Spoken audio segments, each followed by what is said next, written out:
Hello, welcome to Breakfast Central on this terrific Tuesday. We're happy to be here. This is Breakfast Central. We'll bring you the best in everything you need to know just to start your day right. Insightful discussions, in-depth analysis, and of course, the latest news and developments in Nigeria and of course, around the continent of Africa. I am Benga Aborowa. Are you really happy to be here? Somehow, but I mean, they say on easy lies the head that wears the crown. Our profession is one that you could be called out of retirement or out of holidays sometimes, but it's all good. We're doing it for the love of the profession. And cheers, by the way. I miss that young man, Jonathan Hansen. He can barely talk now. Yes, he's now mute. Well, I thought yesterday he was having a really bad throat. I pray for speedy recovery. Are you sure he's not doing bus conductor on the side? Because how did he lose his voice? We're sending you all the love, Joe. We hope you get better soon. And to our viewers as well, you can send him love on social media. Thank you for joining us this morning. Benga calls it a terrific Tuesday. I can't agree more. Today we're exploring conversations, some from yesterday, recent developments, and you also get to be a part of the show. Your voice matters, your voice counts. Absolutely. So when we open the phone lines, which we do every day, please call in and share your thoughts. Or if you can't wait till we open the phone lines, you can go on YouTube where we're streaming live. We'll take a few comments from time to time. We're streaming live on News Central TV's official YouTube page. And whilst streaming, please do well to subscribe. My name is Olive Emodi, and you're welcome to the show. Wow. So I feel there's something in the air somewhere. And I was going to say you're the last woman standing. And I will forever be the last woman standing. Every evil spirit that is moving around from Lakumi to Joe to AY, our cameraman, everybody just seems to be like actually have a cough. I can see it. So, but let's hope, you know, as we progress with the show, as I cover myself with the blood. Yeah, the Bible says when I see the blood, I will pass over you.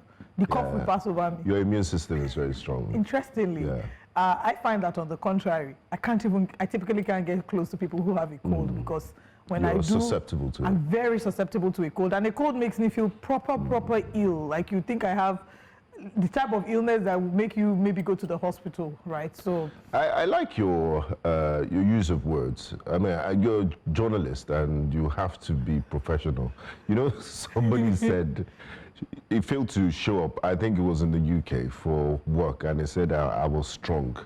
He was writing. I mean, please, Nigerians, you need to understand the colloquial and context and places you are. When you're in Rome, you behave like a Roman. In the UK, how do you expect somebody in the UK at your workplace to expect that? They are strong. No, you are strong. That's why you are not even coming to work.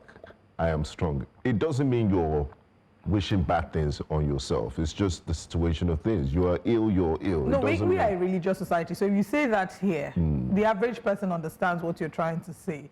But in the UK, please don't say that. I'm a bit unwell. I'm under the weather. Exactly. There's several things to under say. The weather is even better than I'm sick or I'm ill. You know, I'm under the weather. I'm under the weather. Which one is I'm strong? I'm strong. I'm strong. No, I'm strong. No, that's on the Let the Weak see. I am strong. Oh, I see. That's why. Okay. It's faith. Well. Okay, one person who's not mincing words, you're not trying to misinterpret what she's saying because she's saying it clearly. She's not saying she's strong when she's actually weak. Is the former First Lady of Nigeria, Patience Jonathan, who has clearly shared her displeasure, disinterest, her lack of intention to return to Aso Rock. She says when you escape that place, you should be thankful to God that you escaped. That's why she's going back there. She wants peace of mind. I didn't say it. Let's take a look at this video. Now for Villa, I won't go there. I won't go there. Don't you see how young I am?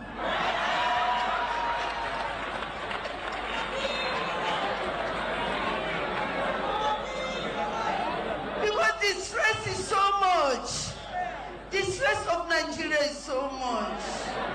If God managed to bring you out of it, you should glorify God. And thank God for the Lord's doing. Because He's marvelous in His eyes. He has taken you there once. Why do you want to go there again? I won't go.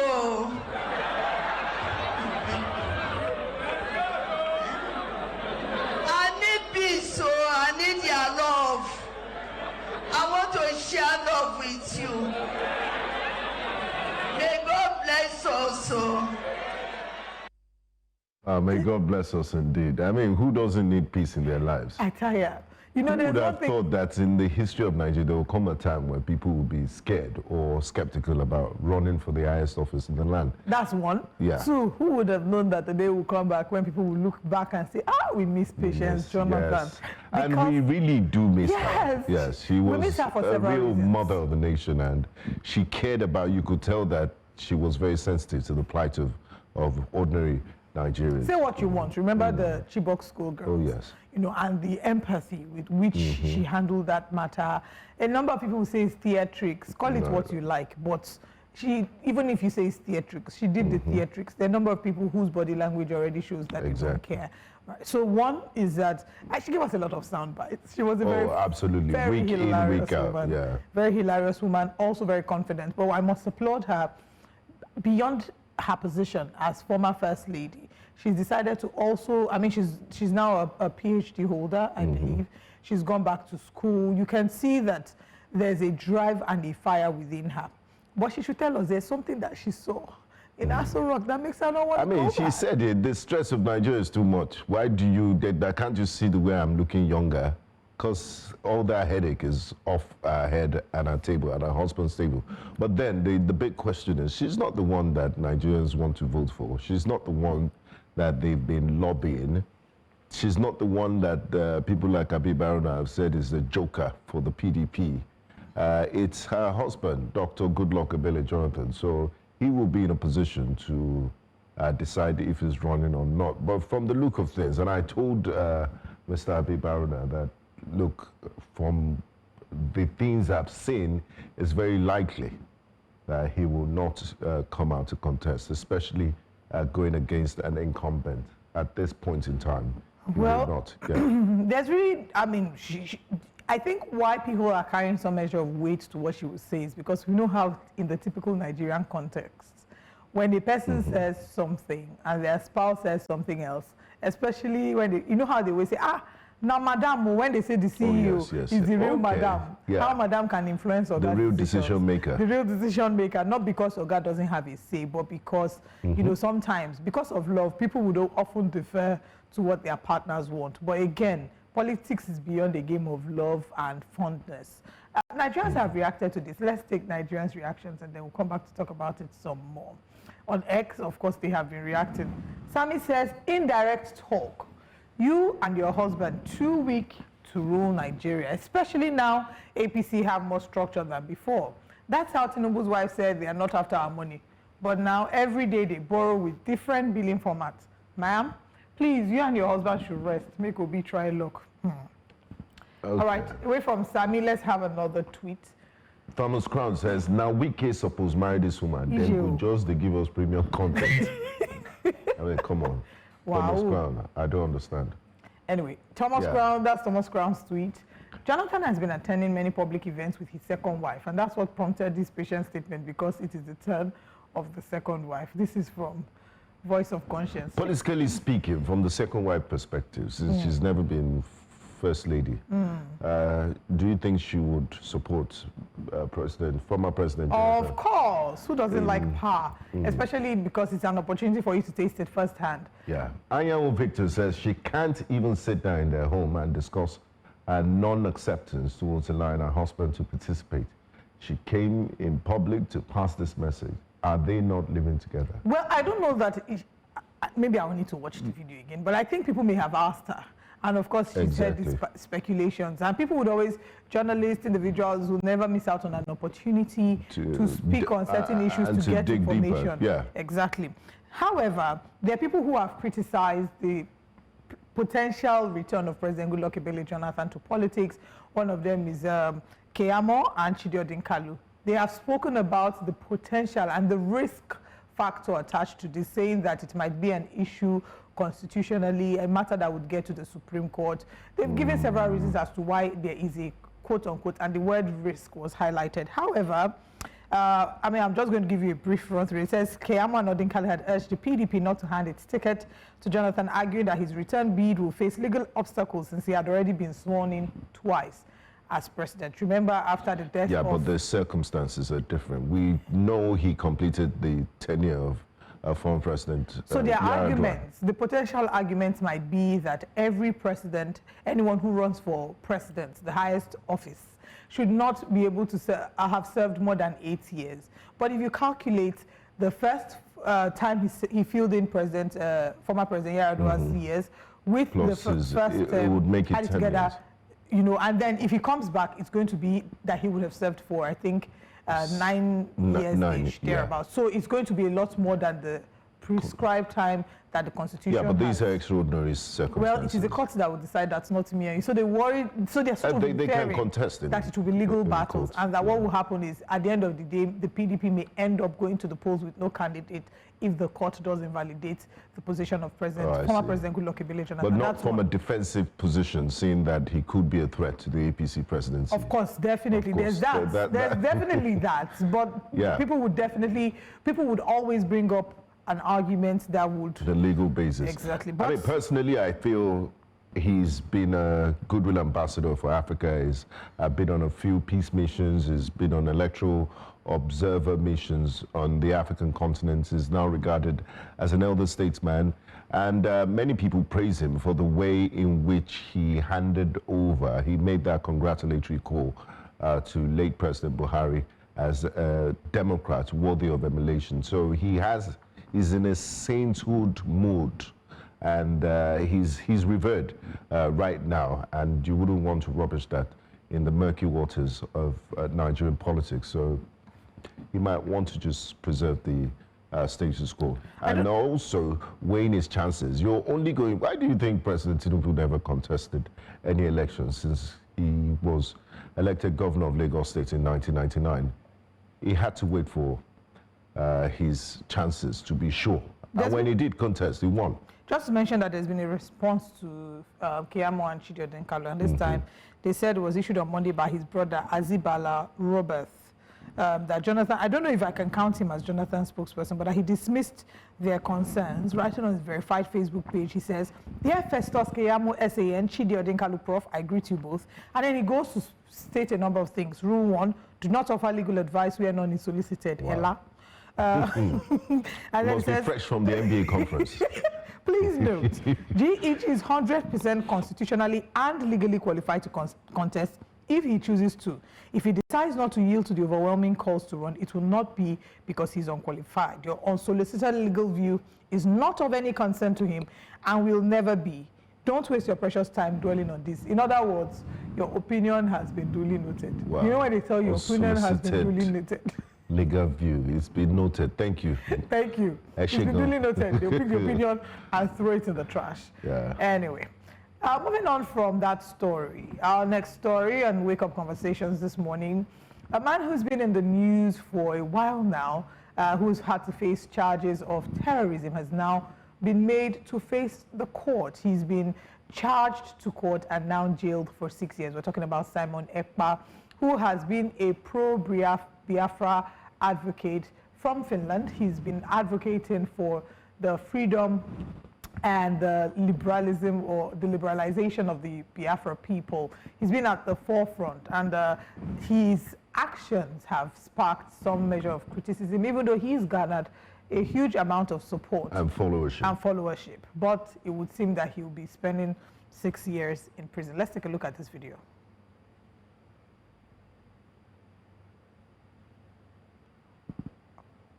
All right. But let's I think we should share our opinions first before we take reactions.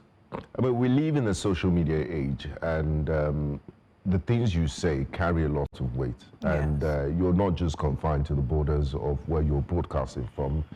These things travel far and wide across nations and have serious implications, including national security implications. And that's why people advocate for the responsible use of social media.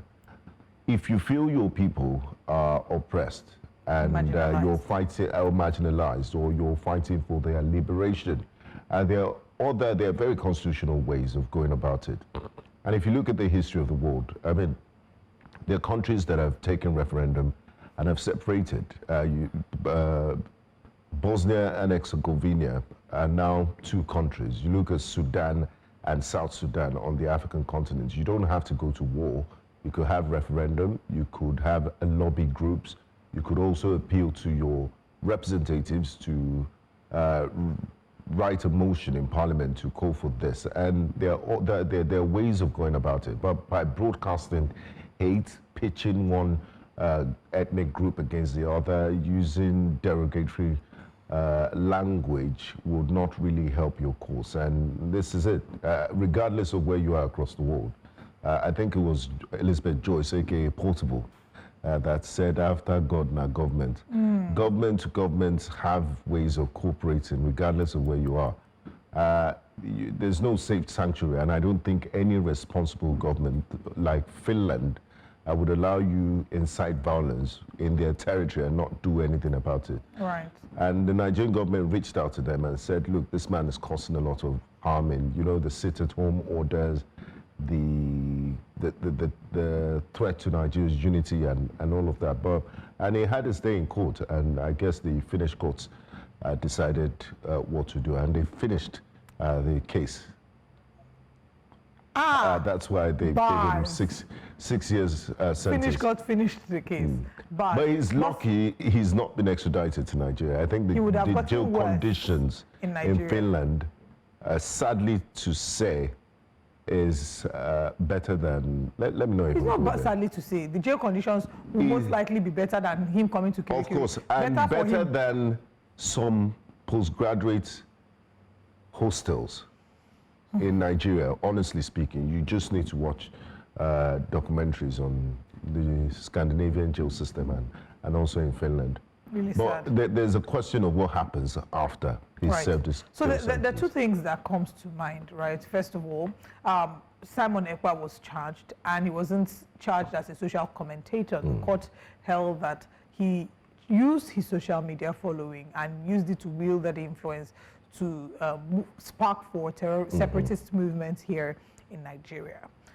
The speed, accuracy, and manner in which the Finnish court started this case and finished it is something that should be emulated by the Nigerian courts. Where we have, every other day we're hearing stories about people who are maybe charged with terrorism. The other time we hear of lists, we see people who are being investigated for the longest time. But sometimes you lawyers also contribute to the lengthy manner of some of those cases. I'm not seeking for one annulment or the other, or you need to study this or new evidence and all of that. That's what I'm saying. I'm not disputing the fact. I do think that there's a lot of work that needs to be done by a judiciary, but also the government has a huge role to play. Absolutely. When it comes to investigating influential figures. Understand that justice is blind. It doesn't recognize influence, it doesn't recognize fame, neither does it recognize money. And the Finnish court have set a thorough example in that regard. Again, I don't think that it might be, again, bring up the conversation about the Biafra movement and the agitation of the Biafra people. And for what is worth, is it something that might be worth having a conversation or a referendum or some sort? Why? Because it feels like you nip a head and there are several others that come up. I don't think it's necessarily about a person, but it is an ideology. An ideology in the sense that, and that's not to in any way support the movement of Simon Ekpa and, if he's calling for terrorism or violence, no. What we're saying is, if people feel marginalized and they don't want to be part of the federation, exactly, maybe it's time to have a conversation to address that division that is being felt by a number of these people and why they feel left out. Because Nnamdi Kanu arrested, Simon Ekpa arrested. Tomorrow, some other person may come up. At the end of the day, there is a movement that has been set, and regardless of who heads that movement, I don't think that it's necessarily about who heads it as much as what is the agitation. It's unfortunate that just like with every movement, religious and otherwise, there are extremists who may have a valid cause, a valid concern, but then they take it to the extreme and do crazy things, and then there will be implications for that. But then let's take the reactions of Nigerians to the news about Simon Ekpa being jailed for 6 years for terrorism. Chief Njoku says Simon Ekpa has been sentenced to 6 years in prison in Finland. Every well-meaning Southeasterner has waited for a day like this to come. Simon Ekpa is a menace to the Igbos and a big stain on the reputation of the people in general. That's for Nyesom Wike. The next tweet, Simon Ekpa has been sentenced to prison in Finland. A beautiful lesson. You can't manufacture terrorism and escape justice just because you think it's export only, Dozier V says. The loudest mouth just got zipped by 6 years of Nordic discipline. Justice served chilled from liberator to locked up convict in record time. Finland just showed Simon Ekpa what real law and order looks like. 6 years of cold silence in an iced zoo by Bar David Etuk. These are the reactions of Nigerians to this. Of course, if you have reactions, share with us your thoughts. In YouTube Live, we're streaming live. Drop your thoughts and let us know about this. At the end of the day, what we're preaching for is one Nigeria where everyone feels a sense of belonging. Exactly. No one feels like they are more Nigerian than the other Nigerian. Like because what happens is people start to exploit that feeling and then take it to the extreme, and that's why we start to have extremists in terms of religion, extremists in terms of tribe and absolutely. The likes. And some of the reasons why people say this is because of the government projects and the way it's spread across the country. Yesterday, Mr. President was forced to delete a tweet because the presidency came up with an infographic on the spread of projects around the country, and somewhere, I don't know if they were deliberately omitted, Lagos State wasn't part of the Southwest projects that were listed in that infographic. Some regions had projects that weren't meant for them listed. It was a very tacky infographic, but kudos to the presidency for taking that down. And look, we're in an information age. Things can be fast-tracked, can be fact-checked in seconds. You're dealing with very smart and tech-savvy people, so if the presidency is going to release information, they should make sure that it's devoid of falsehoods or deliberate omissions, so that you won't have the total blowback that message caused yesterday. And in dealing with Nigerians, we're one people. Let the goodies spread and let everybody feel a sense of belonging in the country, in this great country of ours. Yeah. All right, and now coming to a final story this morning. News circulating in the media, social media space, would be that there have been quiet revocations of valid US visas, and that there hasn't been any particular reason given for these quiet revocations. It would seem that a number of people have been asked to submit their visa to the consulate in Lagos or in Abuja, and after submitting their passports rather, they then realize that their visas have been revoked. And these visas have been revoked for no specific reason. The only thing they're being told is that they received additional information. And they cite Title 20. This must be the most heartbreaking thing. It must. They cite Title 22 CFR Part 41.122. And this provides, I'm going to just break it down, what this rule allows the US to do in terms of cancelling visas, even after they've been issued. It says, first, and I'm going to break it down in Title regular 22, English. right? Yes, Title 22, CFR Part 41.122. First, any US consular officer or the Secretary of State can revoke a visa at any time without needing a court or other authority. There's a thing called provisional revocation. While investigating a case, the visa can be suspended, and if everything checks out, it can be returned to its original validity. For those using the EVO system, non-compliance automatically suspends your visa until you fix the issue. The person may or may not be told directly, but once the revocation is in the system, the visa is invalid, period. Consular officers usually stamp revoked on the visa, but even without a stamp, the visa is cancelled in the eyes of the law. And finally, even US immigration officers like airport officials can cancel your visa even if at certain the point events of, occur, such as deportation orders or admission problems. So in entirety, what they're doing is within their power to do. Yeah. So now the question is... Olive, Title 22 CFR, oh bad go. Oh, bad go. So, you know, the sad part would be that reports have it that the people who have been affected are people who seemingly have very clean records, that haven't flouted immigration laws, who are respectable persons in the society. That haven't overstayed. Exactly. Some of them are finding out at the airport when they're about to travel. You bought tickets, the you're logistics, going for something, maybe summer, people are going for hotel summer. bookings. It's really sad. And then you're at the airport and then you say, unfortunately. I mean, the United States behavior under the Trump presidency is nothing less than, it's not admirable at all. They're not acting like that bastion of democracy and freedom that they used to be known as. I mean, this is just ridiculous. People paid exorbitant fees to get their visas. They got their visas, and under the guise of, you know, you have the right to revoke visas, you're not giving them valid reasons. At least let them have some sort of closure as to why you're revoking their visas. If it's something that has to do with national security or some other issues, but I think the right thing to do is... Well, it's national security that is being cited. Be specific. How is that individual connected to being a risk? How is that individual that you've revoked their visas a risk to your national security? Maybe they've given the person visa and later find out that the person has made some kind of hate speech on social media, or the person has supported or enforced terrorism. So I mean, if this person has not overstayed their visas, oh, I support this person, even in your rights to freedom of expression, your visa can be revoked. Just this last week, the United States hosts the United Nations General Assembly. It's seen as a neutral body, as the United Nations, this world governing body where the League of Nations come together to speak about issues in the world. Never in the past, even if you don't like these leaders, they get to speak at the podium. They are granted... Are you about to talk about Mahmoud Abbas?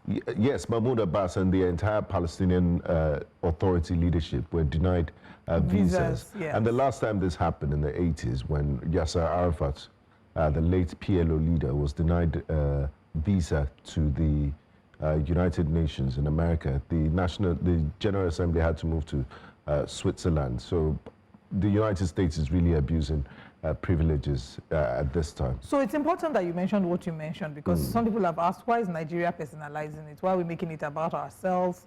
Regardless of the fact that we don't like it, it's not something that they're doing just to Nigeria. They're doing it to as many nations as possible. It still doesn't make it right.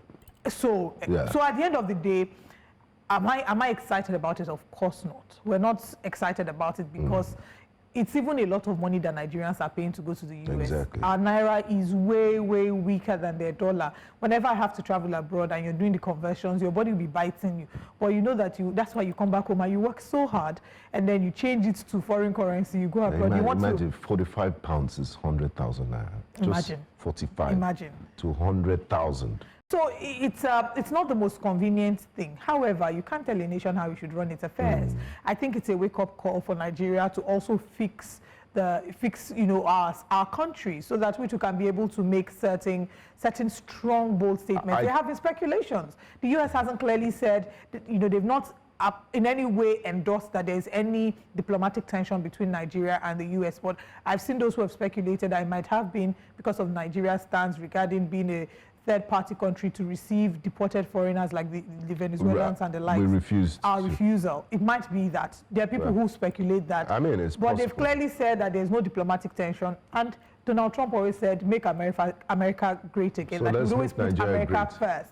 So I think it's important that every country in Africa, in Asia, countries now think about their citizens and put their citizens first, so that when we're visiting any other country, it's a thing of a privilege, right? Everybody's excited, and there's a mutual respect between both countries. But let's see how Nigerians are taking this news on social media. Honorable Ayodele Makawal says, when a country has no real ambassadors, only corruption, nepotism, terrorism, and injustice, how can you expect other nations to welcome its citizens with open arms? People rig elections, wreck the economy, borrow endlessly, and steal public funds with no accountability. Yet, somehow, they're surprised when borders are closed or visas are denied. Right now, the rate of people leaving Nigeria, Jakpa, is the highest it's ever been. And the leaders don't even flinch. But then we turn around and expect America to keep letting us in, even when many plan to overstay. No worries, I beg. At this rate, soon everyone will be stuck here. And maybe then we'll be forced to stay and fix the mess we keep running from. Meanwhile, Remember, a better Nigeria is possible. We see what you did there. Yeah, Ayodele is not even addressing the issue. It's gone very political. It's only an African and Nigerians in particular that will be running from country to country looking for places where the people stood to fix the countries, refuse to give birth recklessly and blame it on God to feed them, hold their government accountable and not blindly support politicians along religion or tribal lines, but by pure competence. Our people will get to these countries and either export their negative influence or encourage vices at home for people to keep supporting same bad leaders that send them all scattered abroad. If I have the means, I wish they cancel the PR and valid visas of all Nigerians in the Western world. Let us all come home and force for referendum. Divided Nigeria along the 3 major ethnic lines before the country implode. Wahala. Nigeria is cheaper than US. Why does anyone need to travel to the US? I didn't know. Parts of the United States, the quality of, that are cheaper than. So this person is not putting all factors. When you're talking about whether a country is cheap, you're not just saying this phone will cost £1,500 in the US, but here you buy it for 800,000. There are different factors. Or here, there are several factors. You look at how much they're earning. But anyway, I think the moral of the story is everybody needs to fix their country and put their country first. And you can't tell another person how to run their home at the end of the day. That's all that we have on Wake Up Conversations, but that's not all we have this morning on the show. Let's now share with you what our top stories are this morning on Breakfast Central. Our top stories this morning. Wike defends Rivers State local government polls, rejects calls for annulment. Yesterday, he granted a media chat. We were talking about that. And he has also gone ahead to warn about the return of Peter Obi to the PDP, saying it will lead to its destruction. Edo State PDP rejects proposed local government poll, cites illegal electoral process. Widows of slain heroes cry out over neglect. This is really sad. The newspaper front pages will be a part of the show, and you can call in to be a part of our virtual analysis. Stay with us.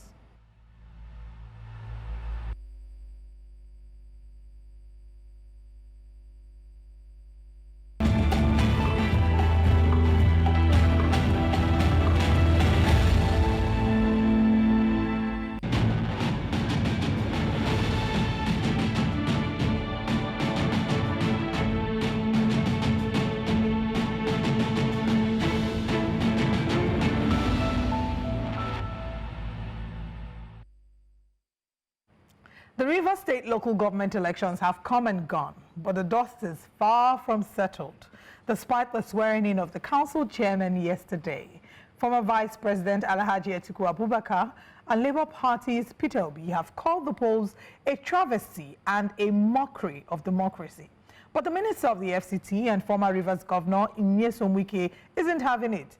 He's fired back, defending the legality of the elections and accusing both men of ignorance and hypocrisy.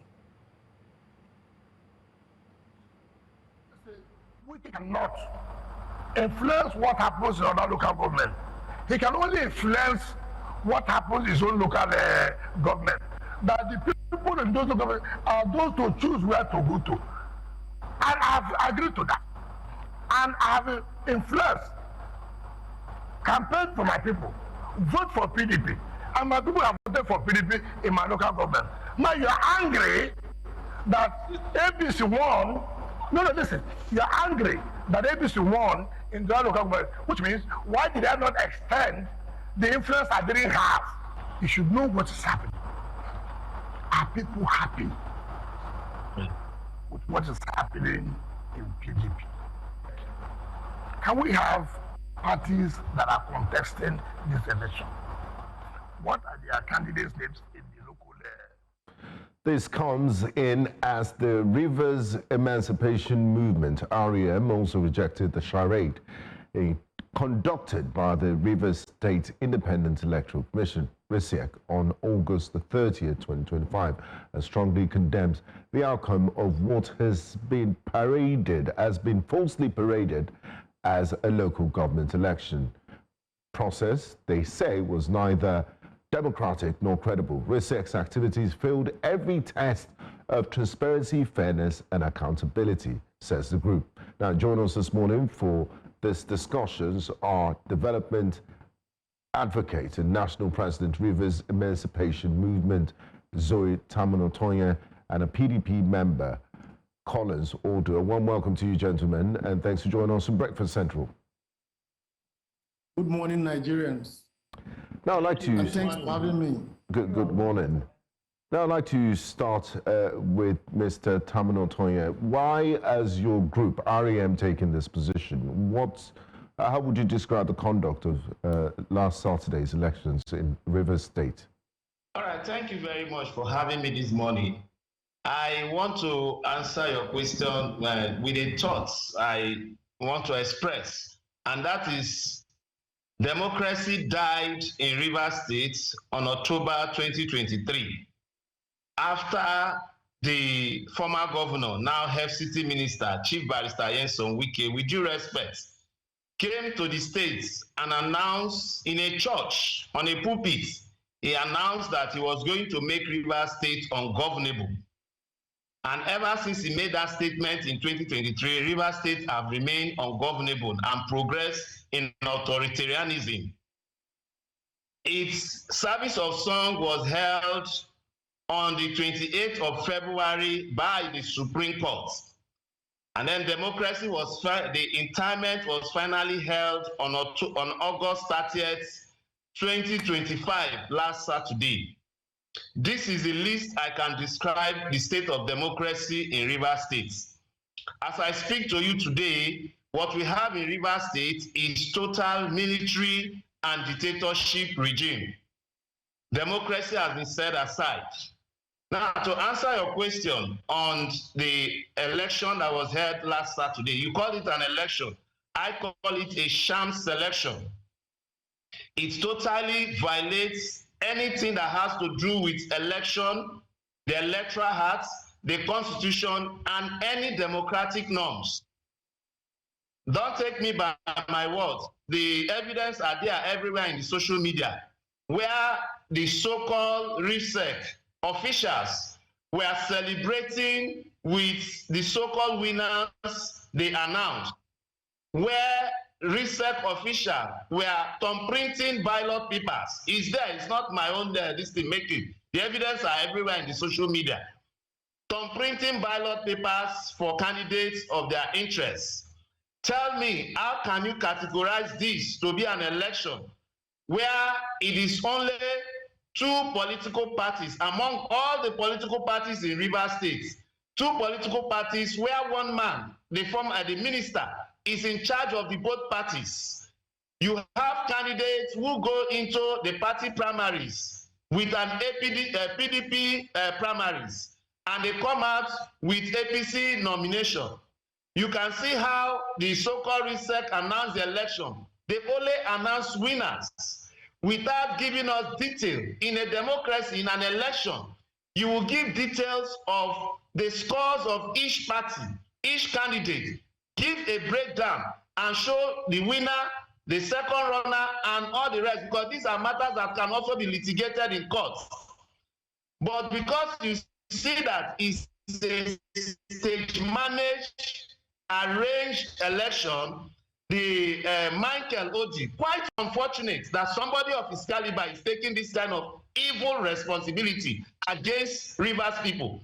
He went ahead to announce selected people as winners of that charade they called election. So it's quite unfortunate. It fails to meet every standard. Section 7 of the 1999 Constitution clearly stated that local government, democratically elected local government councils are guaranteed. Section 197 and 198 clearly stated that only an elected governor can constitute a state independent electoral commission subject to the State House of Assembly. Only such body can conduct local government election.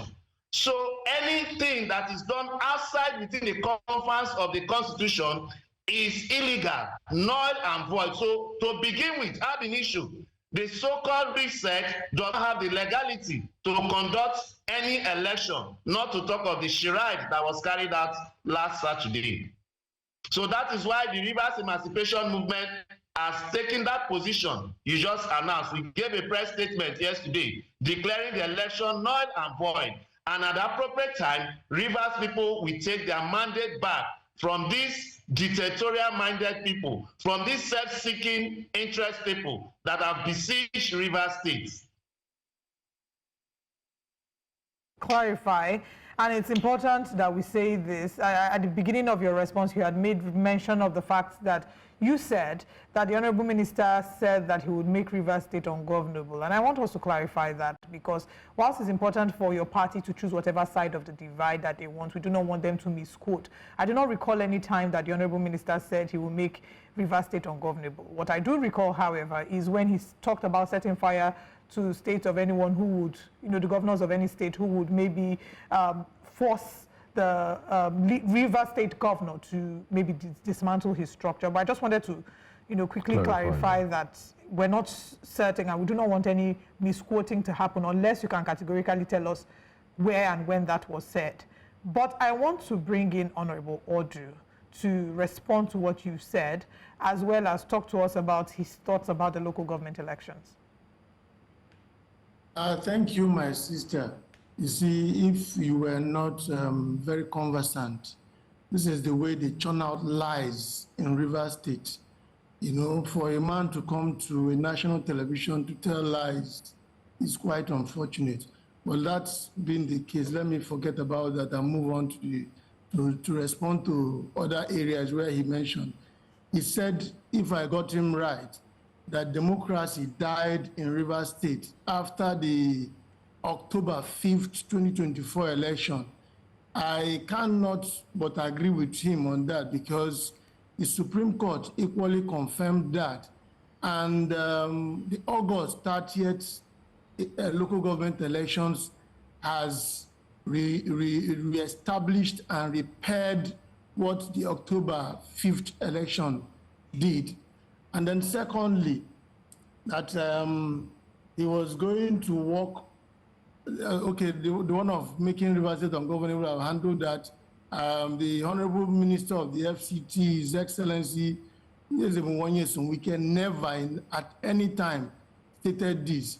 Even the statement was made by a Nigerian who I think is in his widest hallucination is thinking that he's Right Honorable or former Governor Nyesom Wike. Then another one, he talked about thumb printing and electoral officers being jubilant about winnings. I don't think we should be mindful of little things. Let's face facts and not little things. Whether they are research officers or not, they are Rivers people, and they have the right to express that which God has given them, and you cannot deny them from that. I don't want to go into that. Then the other one, he said the members of parties resort belonging to, we're not showing detail, that when RISEC announced the results, that they never showed details. My brother here would recall that that pronunciation or the announcement of results was not aired live. Assuming it was a national election, it would have been aired live. All of what he said, he was not in the room. There is no way an election result, the returning officer, I'm sure he's not conversant with elections. There's no way a returning officer will come to announce to the RISEC chairman or the RISEC board that he will not state from A to Z how he arrived at his result sheet. So let's forget all of these and go to the main issue, which is what you said about our former governor and leader, His Excellency Wike, defending the polls and rejecting what Alhaji Atiku Abubakar and Peter Obi said. Let me go into that. Peter Obi, if I recall what our leader said, he said that Peter Obi, in the whole of his 8 years, conducted local government elections 2 months to his to the end of his tenure. His first tenure has ended. Into his second tenure, it was 2 months to the end of his 8 years that he conducted local government election. Based on this, he said His Excellency Peter Obi lacked the temerity to speak on local government issues. Then Alhaji Atiku Abubakar, he said that Alhaji Atiku Abubakar supported our governor, Governor Similaye Fubara, when he refused to obey the court orders of the Federal High Court, which barred him from conducting the local government elections. And Alhaji Atiku Abubakar supported him to disobey the court order. And based on that he lacks the temerity, the morals to speak on this local government election. I cannot but agree with him 200% on all of these views. All right. Yeah, just to follow up on some of your the things you say, staying with you, Honorable Ordu, you said that the allegations, it's not just Mr. Tamino Toyin that raised it. A lot of electoral observers and Nigerians across all walks of life saw those videos emanate from social media of thumbprinting, of the jubilations, RISIC, electoral umpires, and they should be seen as non-partisan. That's the democratic standard and norm everywhere in the world. But when you say these are little things, it questions the integrity of the elections. But let me just ask you directly, what's your assessment of RISIC's performance as the electoral umpire in last Saturday's elections? Do you think they performed well, or they fell short of democratic standards? I will give them 100% in that election. I voted in that election. So the reason why I said that we should forget those things is because I didn't want us to waste our time. You see, such clips have for a long time been surfacing after elections. When I started disregarding social media clips and all of that, was in this country when a particular woman sent out a voice or an audio claiming that her husband flew late President Muhammadu Buhari and late al-Bakari to Germany for treatment. I am sure you heard that audio then. And all of that was lies, total lies, that a woman will claim that her own husband did so. And it turned out that even Alhaji, this chief of staff to the president, al-Bakari, was never ever taken out of the country. He was in Lagos. So to that extent, I don't believe all of that. Like I told you, I voted, and we waited till these people took their results to the WISEC office and did the announcements. So all of those clips you're seeing are naysayers who want to justify whatever they have believed in.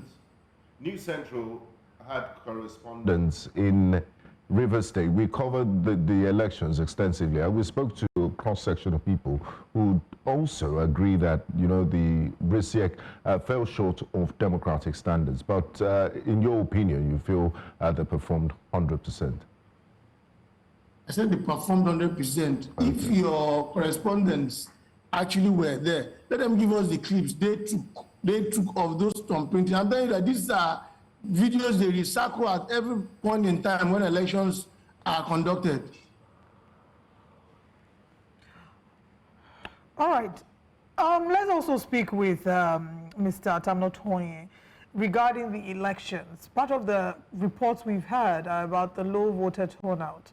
We hear that there weren't as many people, and we don't know what your thoughts are regarding the number of people and the mindset that you've heard from the people of Rivers State regarding the results of the elections. How do you think, or how do you believe, and I'm not talking just about your organization, but how do you believe that general populace in Rivers State have received the results of these elections. There was swearing in yesterday by the sole administrator, Vice Admiral Ekpa. So would you say that Rivers State is now looking up, moving forward, and excited about the potential return or the upcoming return of the governor of the state?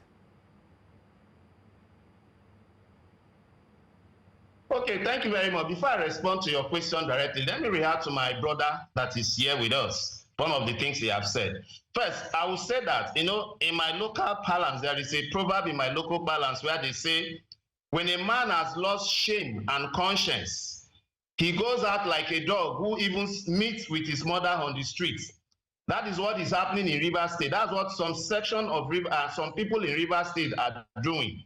Let me correct one of the impression he gave. When I said democracy died in October, I'm not referring to October 5th or 8th of 2024. I'm referring to 2023, when this crisis started, the bringing down of the Rivers State House of Assembly, the attempt to impeach the governor. Again, I didn't know that you are not aware that that statement, the one you are aware of, was the national broadcast the minister made when he said fire for fire. It's there, it's just Google, you will see it. He came to Rivers State in a church, in a pulpit. He announced that he was not going to, he was warning the governor. The governor was in that church service. He said, I may not win the war, but I'm going to make Rivers State ungovernable so that by the end they will know that you have not done anything for the people. These are his statements. I may be paraphrasing, but this was what the former governor said. And in pursuant of that, he uses his House of Assembly members. All of you saw how the 27 House of Assembly members make governance ungovernable for the governor. So that is to clear that. Now, to some of the issue he raised, that he said we should look at them as small matters. No matter is small in an election. For example, the Electoral Act declared that you must give 90 days to political parties to prepare for an election. The electoral umpire reduced it to 30 days. It's not a small matter.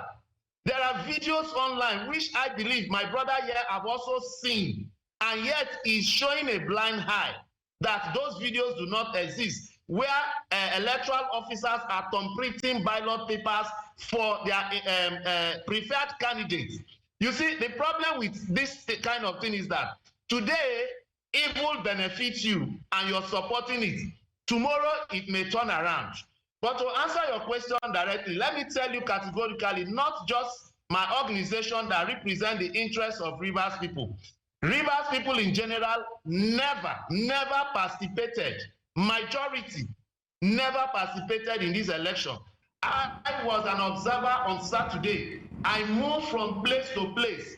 You could see electoral officers, because there are no electorates. They were playing balls, they were eating bread and akara everywhere in their vehicle. That was what they did. Now, in an election where election results are supposed to be declared from the unit to the ward to the coalition center, there was an instruction that no result should be announced anywhere until they come to the commission's office. That was what happened. So Rivers people never participated, apart from those who have interest to make this process to come to pass, so that they hijack power in Rivers State undemocratically. Rivers people never came out to participate. It's obvious thing. There is social media. You see, thank God your people were on ground. The old polling units were deserted. There were no electoral, voters, and so on and so forth. So you can imagine, where did they concord those number of votes they allocated to their preferred candidate? So Rivers people are not just moving on. We are watching, we are mobilizing, because the political class on both sides has failed Rivers people. The Rivers Emancipation Movement has come to be a third force to mobilize Rivers people, to seek for support from lovers of democracy, civil society, and international community to liberate Rivers State from this dictatorial and military regime that has been imposed in Rivers State. So this election, as far as Rivers people are concerned, are a charade.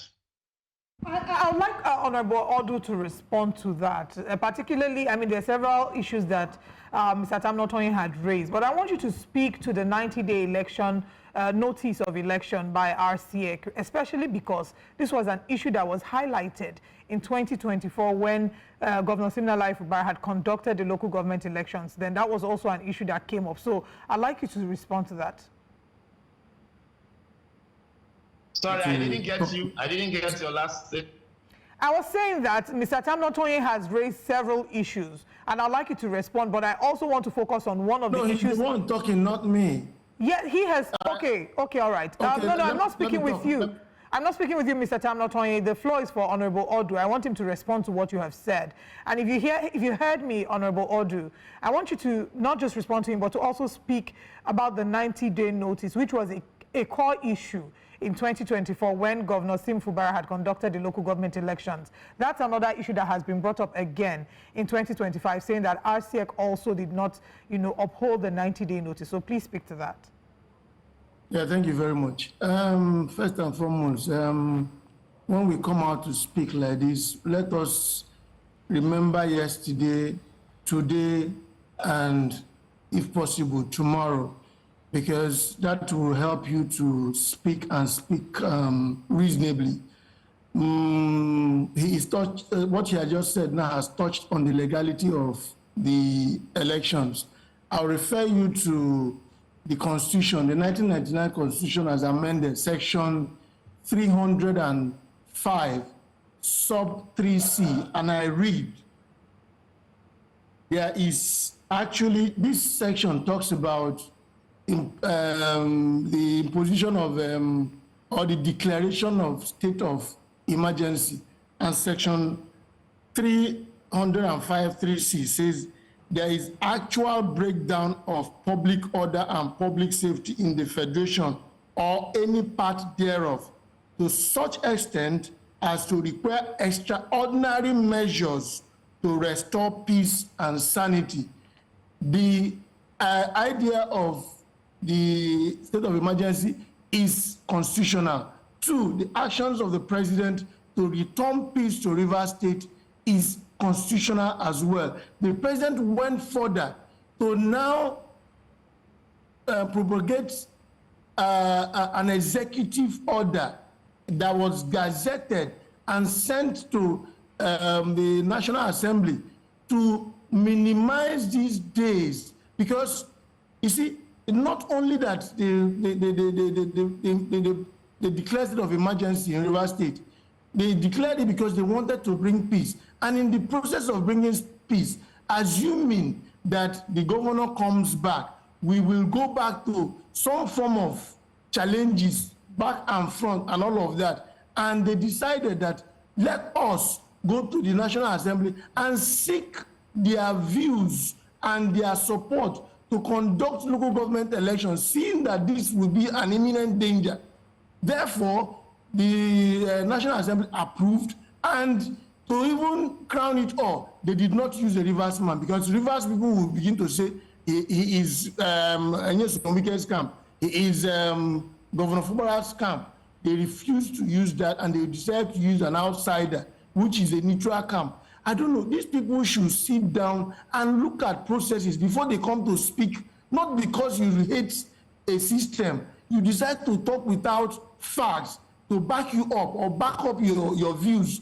All of what happened is constitutional.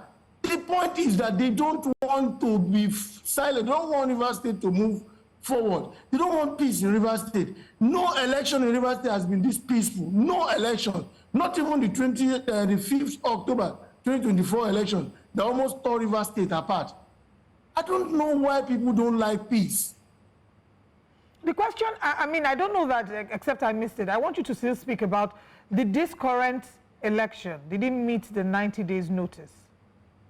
That is what I'm telling you. I said the Constitution has given the powers to the president to do anything possible. What you made reference to is emergency rule. Okay. The 90 days was gazetted and it was suspended. That section of the Constitution was suspended. If you heard what I said, when I said something about a gazetted suspension of the Constitution to enable them conduct election within this 30 days and then hand over to the governor on September 18 when he comes in, so that there will be less problem in the state. So may I ask, I mean, there are those who have raised concerns about the fact that these elections seem to have been done in a hurry. Yes, you speak about setting the constitution aside, the gazetting and all, but there are those who say, why did he not wait? Why did they not wait for the governor, the executive governor of the state, to come back into office and then conduct an election for the local government? At the end of the day, local government elections, they are part of the democratic process of getting these leaders to represent their different, their different local governments. So why did the governors, or why did the states not wait, why did the federal government not wait till the 18th of September for Governor Sim Fubara to be reinstated as governor and then carry out his democratic responsibility of conducting the local government elections? If you will recall, the reason for declaring the state of emergency is because of the political impasse in the state and all of the actions taken by the president and in collaboration with the National Assembly is to bring peace. Even when he swore in the administrator, the River State administrator, all the charges to him was to bring peace. And because of this, it has made even the administrator not to act in full capacity as a governor. All his effort is just to bring peace. So whatever actions that they did, including abridging and suspending subsections of the Constitution, were things they have looked at and seen that these are solutions to all of the problems that has endeavored the state. So these are actions that are needed to be taken to be able to ensure that River State is freed once again. Thank you so much. Final thoughts? Collins, Audrey. Yeah. But I'd like Mr. Tamino Toyin to take the final thoughts. If you can, in less than a minute, please. What are your expectations from the return of the elected governor of Rivers State, Governor Siminalayi Fubara? Do you think all will be well with Rivers State as he's expected to return anytime soon, in the next few weeks? Our time is fast spent. If not, I would like to address some of the issues he has raised. But I would also say, like I said, when a man loses his conscience and shame, he goes on the street like a dog that even meets with his mother. That's what is happening here. My friend and brother here have diverted attention to be telling us Section 105. Now, he said the president suspended the Constitution. How can you suspend a Constitution from where you are deriving power to exercise? That is a contradiction. The Section 305 is very clear. The powers given to the president are very clear. Now he's talking about reasons why the president invoked the emergency rule. Are those conditions there in Rivers State? As of the material time the president invoked emergency rule, there were no security concern. The Supreme Court just gave judgment. The governor came and announced that he's going to abide by the judgment. And if there are still issues that the House of Assembly decided that they will still go ahead to impeach the governor, the president and the minister, if they have the interests of Rivers people and democracy at heart, they would have allowed the process to just go through. Heaven will not fall, like the former governor said, the minister said. If the governor is impeached, the governor knows his right, he can go to court and seek for readdress. Everything will happen within a democratic process. But the president, the minister have seen that they will not succeed because the people are with the governor. They saw that they will not succeed because of the support of the people to the governor. They now came up with this emergency rule. Now, to answer your question, what is the governor coming back to do when all his powers have been stripped, when all the actions that political appointment to political offices for governance purposes, appointment to universities, to boards, to ministries, everything has been done, including local government election, for which the governor will have direct political access to govern the state, has been stripped and taken away from him. What is he coming to do? So what kind of peace they have entered to, because the former governor and the suspended governor have refused to address Rivers people on the kind of peace they have entered into. But from the look of things, it is obvious that it is not for the interests of Rivers people. And that's why the Rivers Emancipation Movement will come up When the governor comes back, we'll look at things and we'll take the necessary action. We will come with the full weight of the law to defend our mandate we have given the governor, to defend our will, and to liberate our state from these people that want to impose themselves on Rivers State because of 2027. Have to go at this time. Thank you so much, gentlemen, for your time. Honorable Collins Odu and Mr. Zoe Taminotoye. It was a pleasure speaking with you this morning. Thank you. And all the best to Rivers State. So much. You're watching Breakfast Central. We'll go on a quick break, and when we return, we'll bring you more stories and insightful discussions. So stay with us.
Welcome back to Breakfast Central here on New Central Television. We'll now turn our lens to Edo State, where political tensions are rising over proposed local government elections. The Edo State People's Democratic Party on Monday condemned the move by the Edo State Independent Electoral Commission to hold the local government elections in July 2026.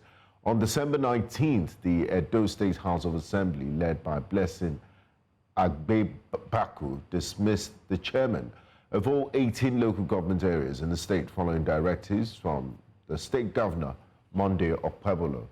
The State Assembly further instructed the leaders of legislative arms in each council to assume leadership responsibilities. However, the chairman approached the High Court in Benin and the removal was declared illegal.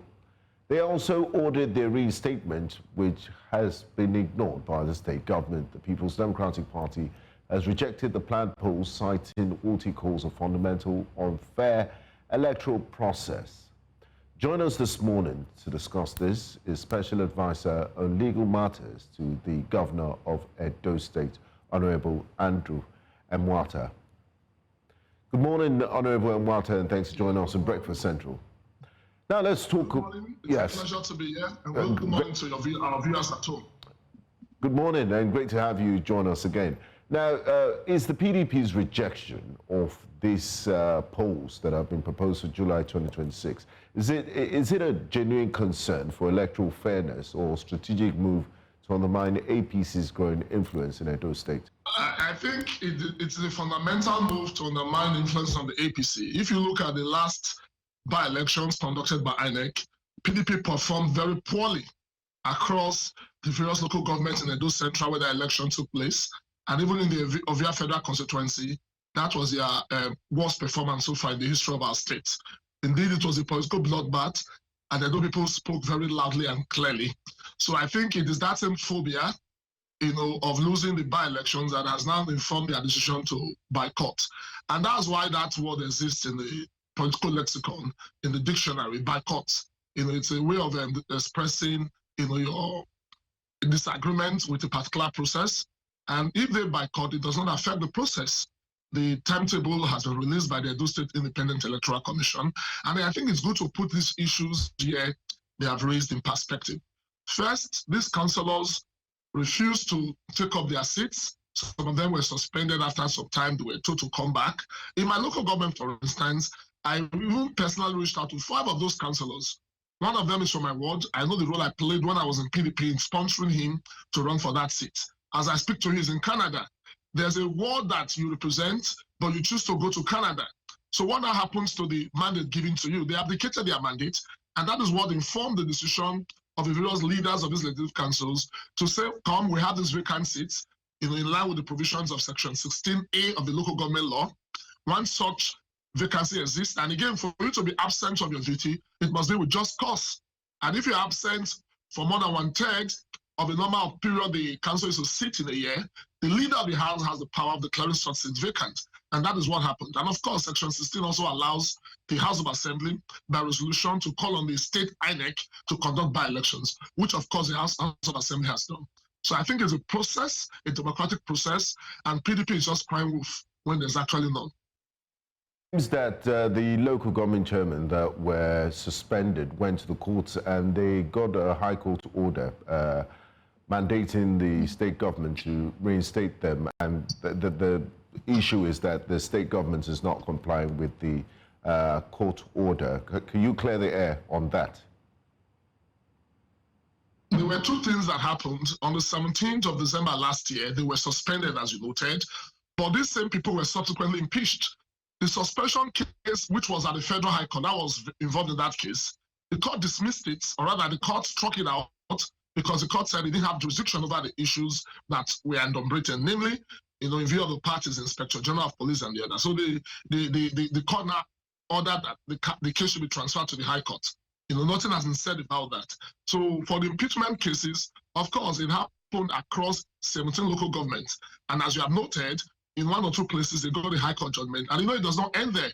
The other side applied for stay of proceedings, and that will not prevent the local government from carrying out their duties. Remember, it is not the chairmanship elections that we're talking about. We're talking of councillors who abdicated their duties, whose seats are vacant. That matter, as we speak, is not sub judice. It's not before any courts in the land. And now let's talk about the proposed elections for July next year. Why are these elections very important to the people of Edo State? Because it will provide an opportunity for Edo people to express themselves in terms of who they want to represent them at the grassroots level. And in view of local government autonomy, it still goes to this issue of accountability. Those local government chairmen who were removed, first by suspension and subsequently by impeachment, was because they misappropriated the commonwealth of our people. Imagine setting aside 800 million on a monthly basis under the very strange subhead environmental security. So we expect even a higher level of responsibility for those who are there now. Even for the councillors that will be elected, we expect them to hold their various local government chairmen to account. And I believe at that level, we'll be able to tell ourselves the truth. If next July, we have a new set of people coming, you know that it is at the level at which the people have placed them, the trust to which the people have placed them. And I expect PDP to start preparing, because the election, the primary elections will take place in November. I just hope they will not start their new, style of lamenting, because that provides a fresh opportunity for all political parties, not just the PDP, the ADC, the Labour Party, and other parties. And I think July is enough time for them to prepare. And what we've seen a trend with regards to local government elections. Oftentimes, in the recent history of Nigeria, the ruling party in the states makes a clean sweep at the polls. Having said this, can the Edo State Independent Electoral Commission be trusted to conduct free and fair polls, especially after past controversies and critics saying that EDSEC is compromised and lacks independence to conduct these elections?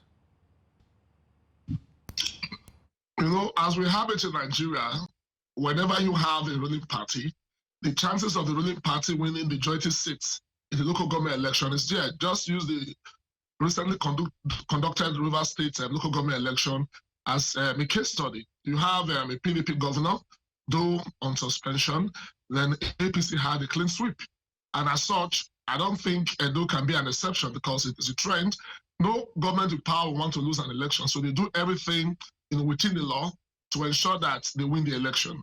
And if you ask me, EDSEC will do their work as an independent electoral commission, and as a political party, the APC, will field our best candidates, will put our best foot forward, and we want to have a very good outing in the July election. We expect to win the 18 local governments, which of course, when PDP were there, they did the same. So it will not be an exception in our case, but we will continue to campaign to our people. And I think everything will be on the basis of the performance of our governor, because the states tend to have an illocal parentis control over local government. It is Section 7 of our constitution that has made it so. It is the laws that give state governments the authority to superintend over the affairs of local government in an oversight manner, not in terms of control of their resources, because now that they enjoy autonomy, yes, they have financial autonomy, but they don't have political autonomy. They must still have some level of control. The House of Assembly still has that level of control. It is the Constitution that has made it so, and the Edo State local government law that has also made that so. So in our own case, this is one party that has complete dominance. You look at the National Assembly members in our dear state, APC members, PDP, as I speak to you, is dead in Edo State. So in what way and manner can they win elections? The recent by-election conducted by INEC, they performed very poorly. And we're expecting more victories for the APC in future elections because the governor is doing very well. Just yesterday, he did a whole lot of inaugurations, inaugurated over 200 motorbikes, motorcycles for security agencies to comb our bushes, to take out those killer, headsmen and kidnappers. Apart from that, environmental sanitation equipment, earth-moving vehicles were donated by the Edo State government to our state waste management board. And the promise is that Edo will be one of the cleanest states in Nigeria. The governor, of course, ensured that, the environmental sanitation that was, cancelled for, close to a decade, he reintroduced it so that every Saturday in Edo, we'll keep our state clean. So that this one government that has given human face to governance, and why would this state government not superintend over one of the freest and fairest elections if we have the mandate of the people? You can only rig elections when you are not popular. You can only rig elections when you don't have any. That brings me back. If you are with the people, you don't need to rig elections. You allow the people to decide because it is the people you seek to serve, and they are the ones that will be the ones to decide the fate of those seeking elective office. And in allowing the people to decide, I want to take you back to my question where you said the APC in Edo State is very popular and they are very likely to make a clean sweep. But let's go back to EDSEC. Regardless of your popularity, the electoral umpire in the principles of democracy has to be unbiased and independent. Does the independence how true is that independence in the Edo State Independent Electoral Commission? Is the APC in Edo State willing to make EDSEC more democratic in transparency and also inclusion, to make sure even the minority parties will have their say in giving it full democratic credentials and allowing it to be an independent electoral umpire come July 2026? You have nailed it in the head by saying that the issue of the independence of the EDSEC, it's a matter that, because there's nothing the APC can do as a party, but to believe that the members of EDSEC who have been appointed, people of integrity, they will do the right thing. You don't expect as a political party on the same pedestal with every other political party, even when you mention the smaller political parties, it is our wish to defeat them. Don't expect us to, we are not their mentors, as it were, so we expect all the political parties to come out campaigning. By the time the primaries are conducted, they put their best foot forward. Then, of course, there's time between November, for substitution of candidates and all of that, and July when the elections will take place. So these people to set themselves to Edo people. It is their duty to canvass votes. It is their duty to talk to the electorate, because it is the electorate that will decide who will rightly represent them at the various wards and at the local government council, both as local government chairman and vice chairman. It's not the duty of the ruling party. The duty of the ruling party is to participate in our election. And as I have earlier said, we are going to win across the 18 local governments in Edo State when the election comes up to the next year. Now, finally, we have performed as a government, and Edo people are pleased with what we are doing. Now, finally, Honorable Mwata, before I let you go, between now and July 2026, how are the 18 local governments in Edo State supposed to feel the impact of governance, since the local governments are the closest to them? and the councillors, how are they supposed to feel the dividends of democracy at the grassroots level? What mechanisms are in place to make them trickle down to the ordinary people in Edo State? Yeah, thank you. You know, that was our challenge. We didn't have councillors in some of the various wards. I think 66 wards, as I was informed. And imagine when you don't have representation in these 66 wards, it means that the people whose duty it was to bring development to these 66 wards were not there. So after the by-election, I expect more dividends, you know, because they will now work closely with the various local government chairmen in ensuring that democracy is felt at that grassroots level. And that is what democracy is, because once you have vacancies and those vacancies are not filled, those constituencies or those wards suffer. But I assure you that after the by-elections, there will be an improved service delivery at the local government level, because this is one governor that has had local government to function independent of what the state does. And I think it should be a complementary role. And moving forward, we expect more of that to happen. Because some of these local government chairmen, I think they performed very well, and we expect them to even do more after the by-elections. For your time and your insights this morning, Honourable Andrea Mwata. It was a pleasure speaking with you, a special advisor on legal matters to the Governor of Edo State, Governor Monday Okpebholo. Thank you. Thank you. You're watching Breakfast Central. We'll go on a quick break, and when we return, we'll have more in store for you. Stay.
Minister of the Federal Capital Territory, Nyesom Wike, has cautioned that the People's Democratic Party risks self-destruction if it attempts to reintegrate former Labour Party presidential candidate Peter Obi. Speaking during a media chat on Monday, Wike accused the PDP of ignoring internal warnings ahead of the 2023 elections, including his call for a balance of power between North and South. He maintained that the party's decision to allow both its presidential candidate and the national chairman to come from the North was politically suicidal and a key factor in its electoral loss.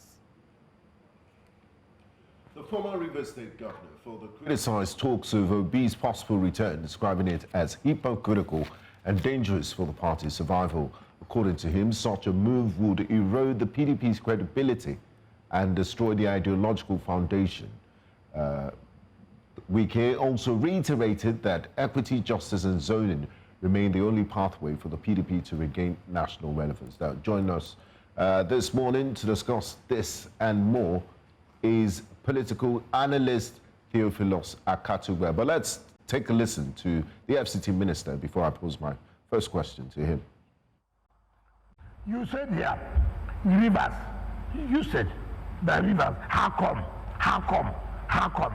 It means that with proper planning, assuming that people can sit down and say, look, the interest of our nation, the interest of our state, the interest of our community is paramount. Can we go this way and achieve peace?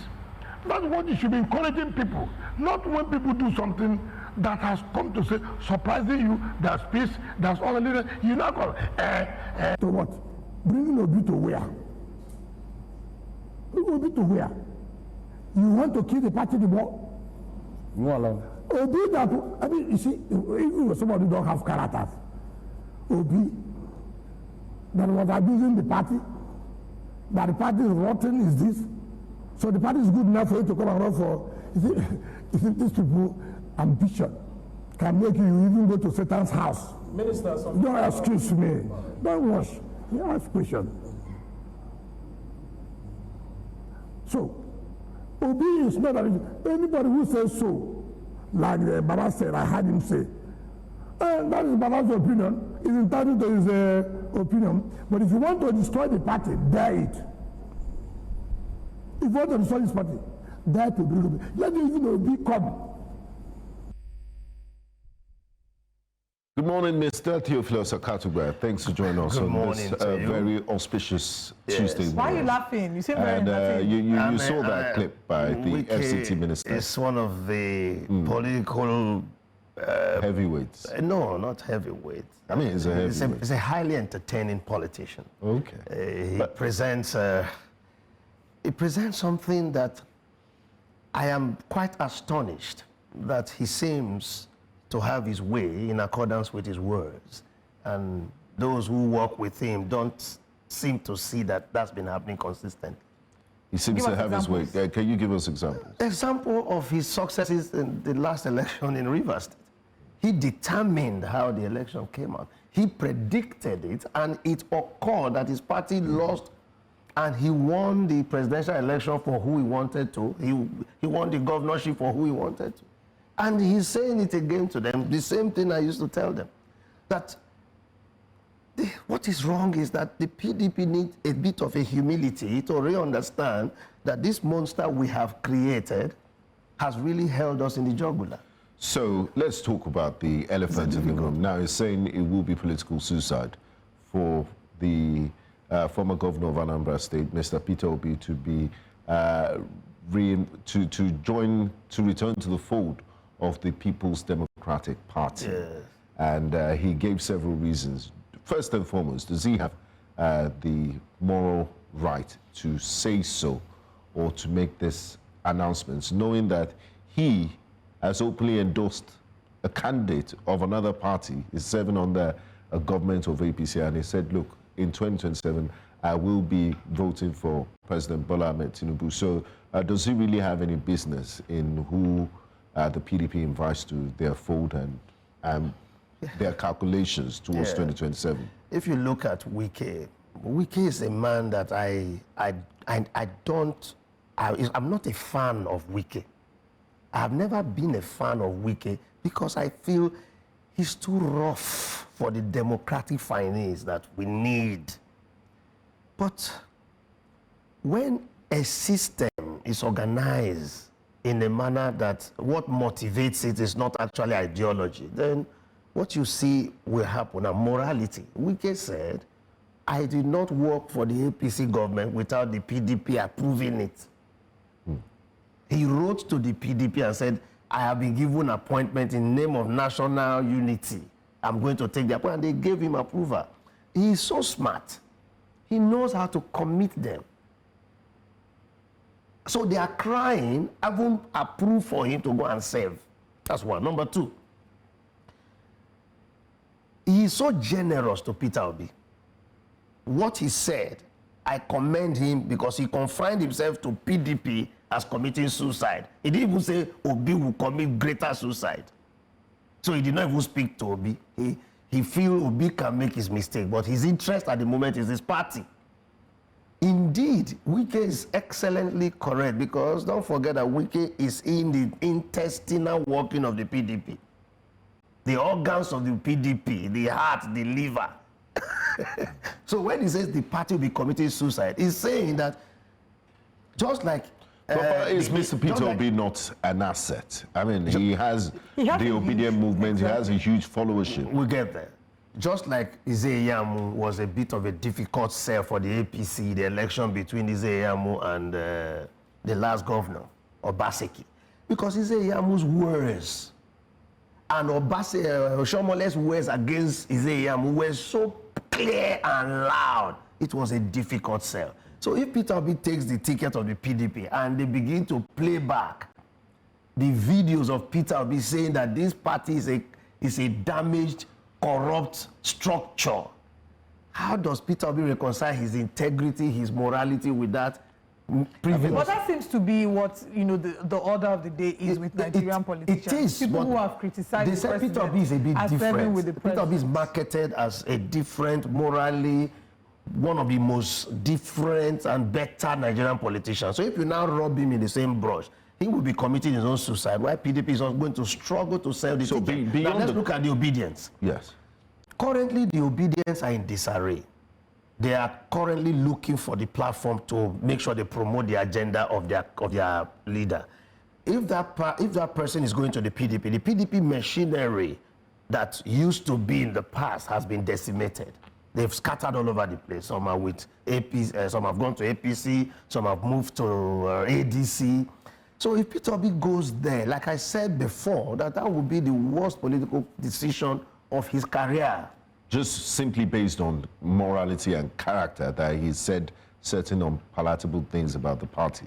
No, I understand. In politics, you can say something. No, he's asking if it's just based on that, or if you genuinely believe that if Peter Obi ran under the umbrella of the PDP, that he doesn't have what it takes to win. Peter Obi always has a lot in his favor.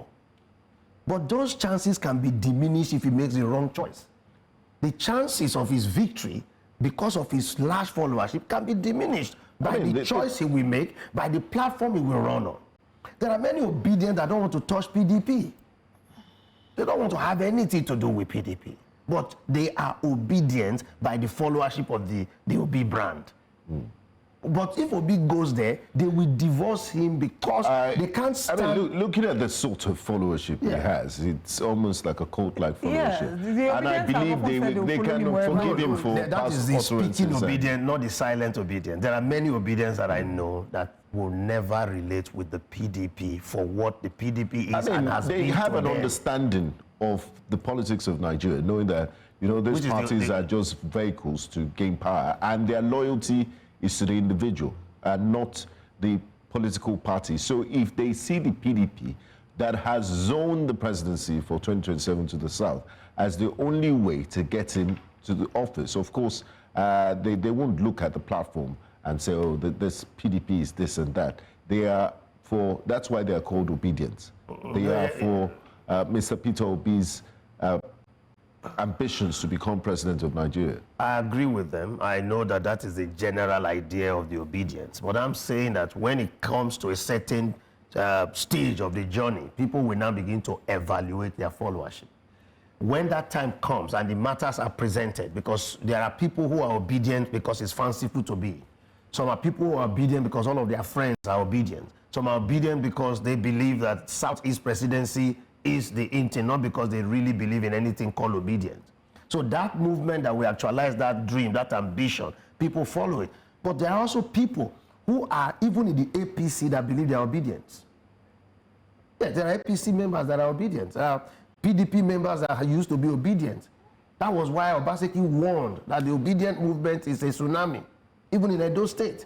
Even in Delta, many people voted against PDP, voted Labour for the first time because they were tired and fed up. So we don't because Obi has that followership, if he goes into a wrong political structure and machinery, that machinery will compromise the movement, the obedient movement. So what would be the right structure and machinery? I feel Obi need to remain in Labour. That is the most authentic platform that does not blemish and diminish his chances. He doesn't have so much force against him in the Labour Party compared to the PDP. Even as it's in factionalized. the PDP, he's going to confront weakest machinery. He's going to confront the Atiku's renegades. They are there in the PDP. They've not yet followed him to... No, they're not gone to ADC, but they are there in PDP. Then he's coming to now meet with those who think this is a chance for us to win.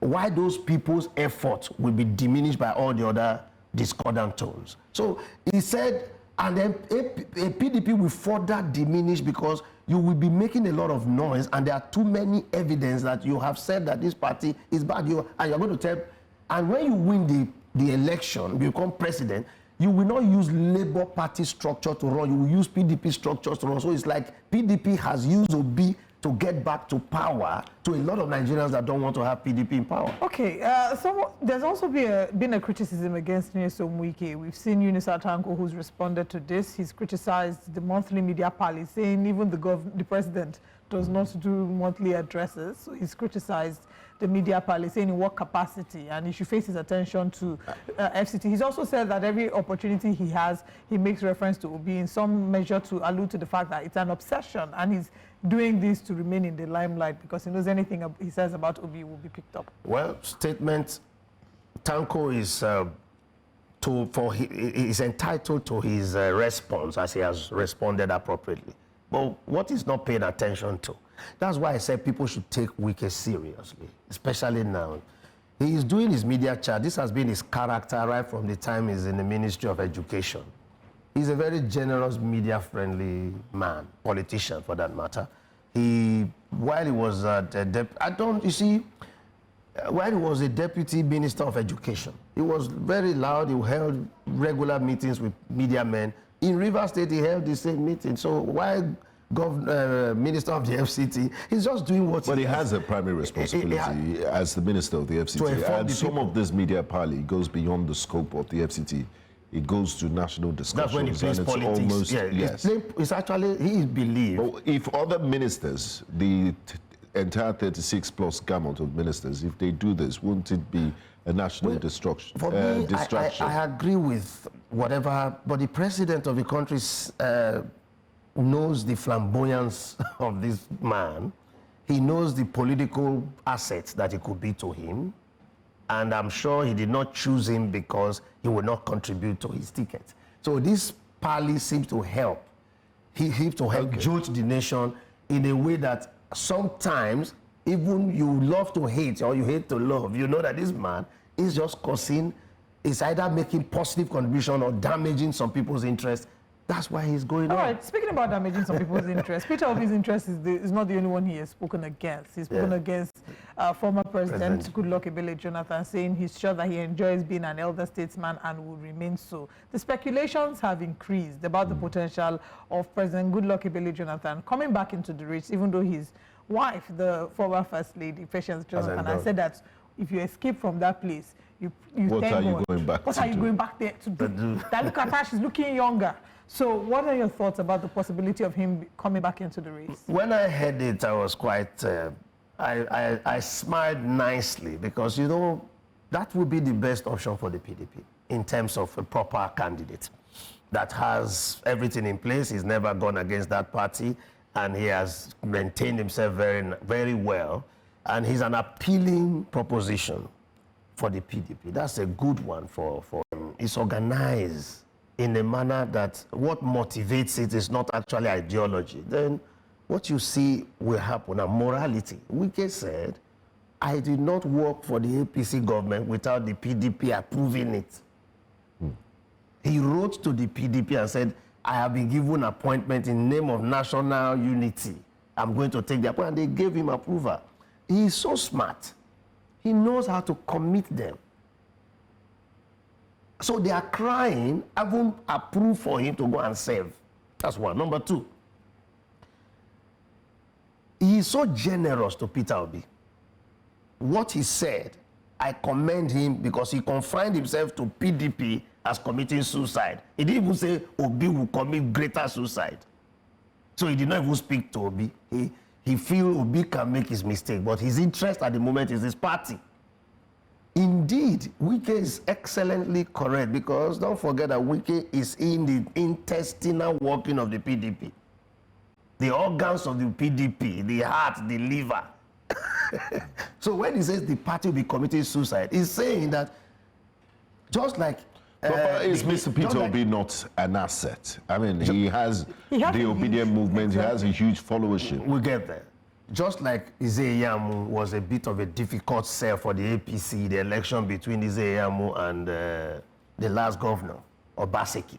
Because Ize-Iyamu's words and Oshomole's words against Isaiam were so clear and loud, it was a difficult sell. So if Peter Obi takes the ticket of the PDP and they begin to play back the videos of Peter Obi saying that this party is a damaged, corrupt structure, how does Peter Obi reconcile his integrity, his morality with that privilege? But that seems to be what, you know, the order of the day is with Nigerian politicians. It is. People who have criticized they the say Peter president Obi is a bit as serving with the different. Peter Obi is marketed as a different, morally, one of the most different and better Nigerian politicians. So if you now rub him in the same brush, he will be committing his own suicide. Why PDP is going to struggle to sell the ticket. Now let's look at the obedience. Yes.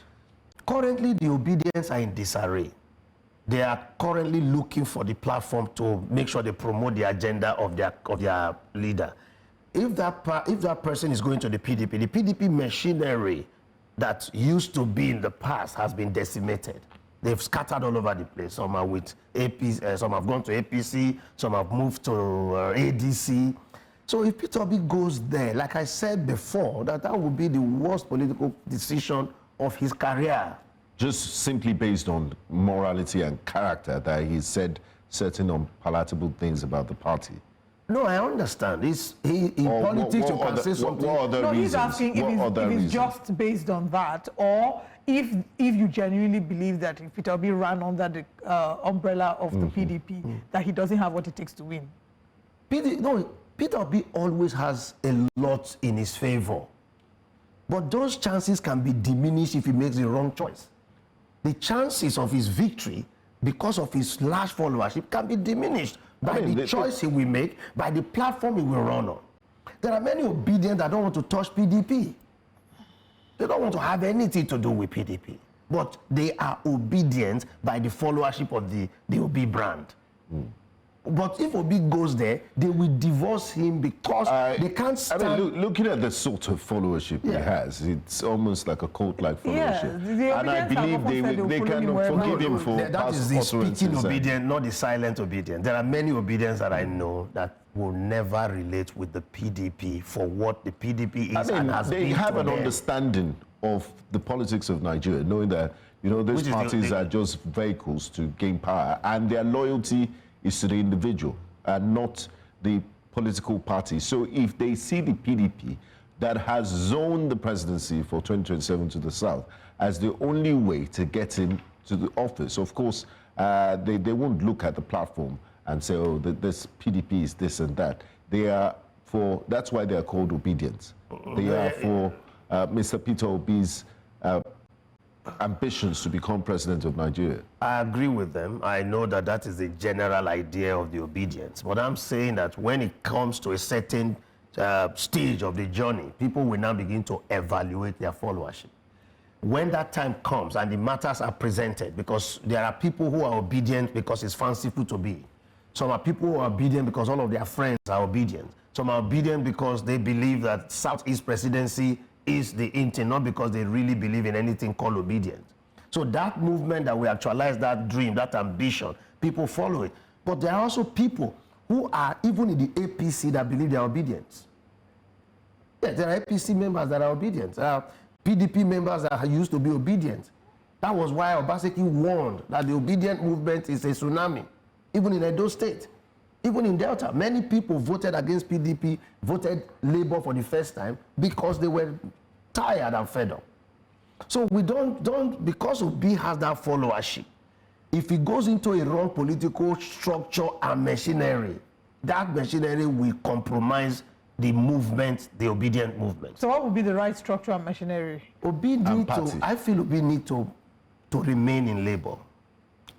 That is the most authentic platform that does not blemish and diminish his chances.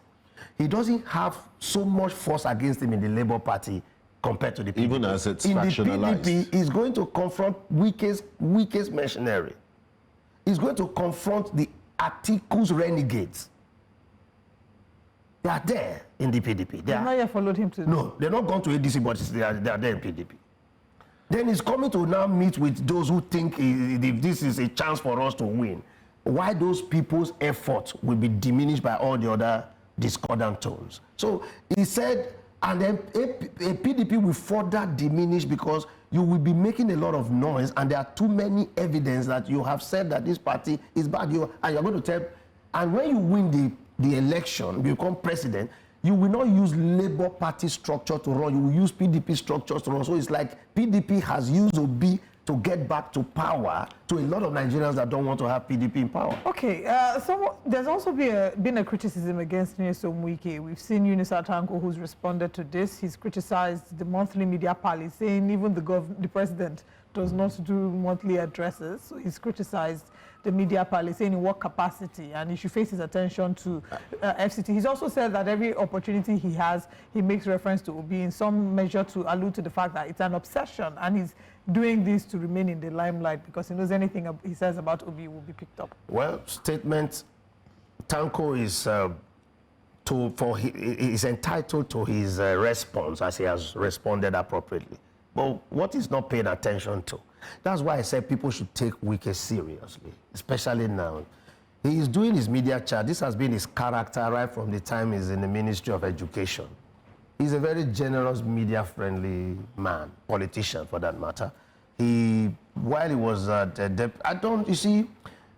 while he was a deputy minister of education, he was very loud. He held regular meetings with media men. In Rivers State, he held the same meeting. So while minister of the FCT, he's just doing what he has a primary responsibility as the minister of the FCT. And some of this media parley goes beyond the scope of the FCT. It goes to national discussions. That's when he plays politics. Almost, yes. It's actually, he believes. If other ministers, the entire 36 plus gamut of ministers, if they do this, won't it be a national distraction? For me, I agree with whatever, but the president of the country knows the flamboyance of this man. He knows the political assets that it could be to him. And I'm sure he did not choose him because he would not contribute to his ticket. So this parley seems to help. He helped to help jolt the nation in a way that sometimes even you love to hate or you hate to love, you know that this man is just causing, is either making positive contribution or damaging some people's interests. That's why he's going on. All right, speaking about damaging some people's interests, Peter Obi's interest is not the only one he has spoken against. He's spoken against former President Goodluck Jonathan, saying he's sure that he enjoys being an elder statesman and will remain so. The speculations have increased about the potential of President Goodluck Jonathan coming back into the race, even though his wife, the former First Lady, Patience Jonathan, has said that if you escape from that place, what are you going back there to do? That look at her, she's looking younger. So what are your thoughts about the possibility of him coming back into the race? When I heard it, I was quite, I smiled nicely because, you know, that would be the best option for the PDP in terms of a proper candidate that has everything in place. He's never gone against that party and he has maintained himself very, very well. And he's an appealing proposition for the PDP. That's a good one for him. But Wike knows that that is a strong proposal. If President Jonathan is brought into the PDP, that would be a very sellable, you know, persona. There's no conflict. There's no evidence that he's gone against the party in such a negative way. So that's a good. And he hasn't made those type of Peter Obi like kind of comments. So he is a good one. And then that is a known face. It's even easier to sell President Jonathan in the north than Peter Obi.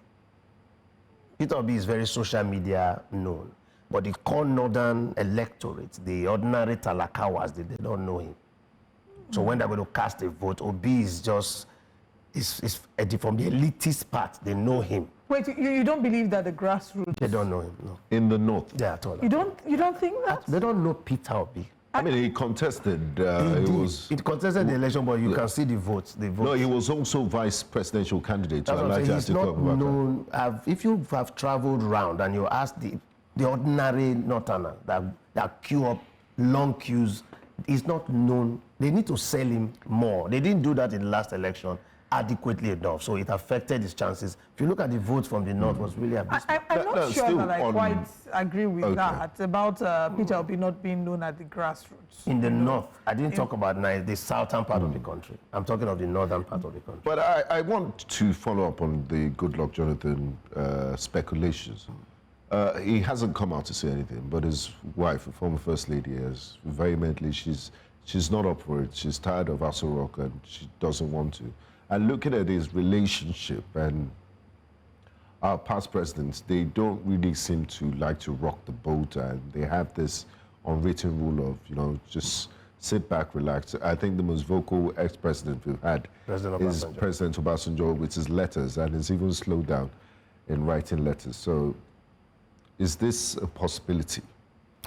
Recently, the president in Ghana, a president who lost in his first term, after his first term, has returned to power after 8 years of the person that defeated him. It happened in the US.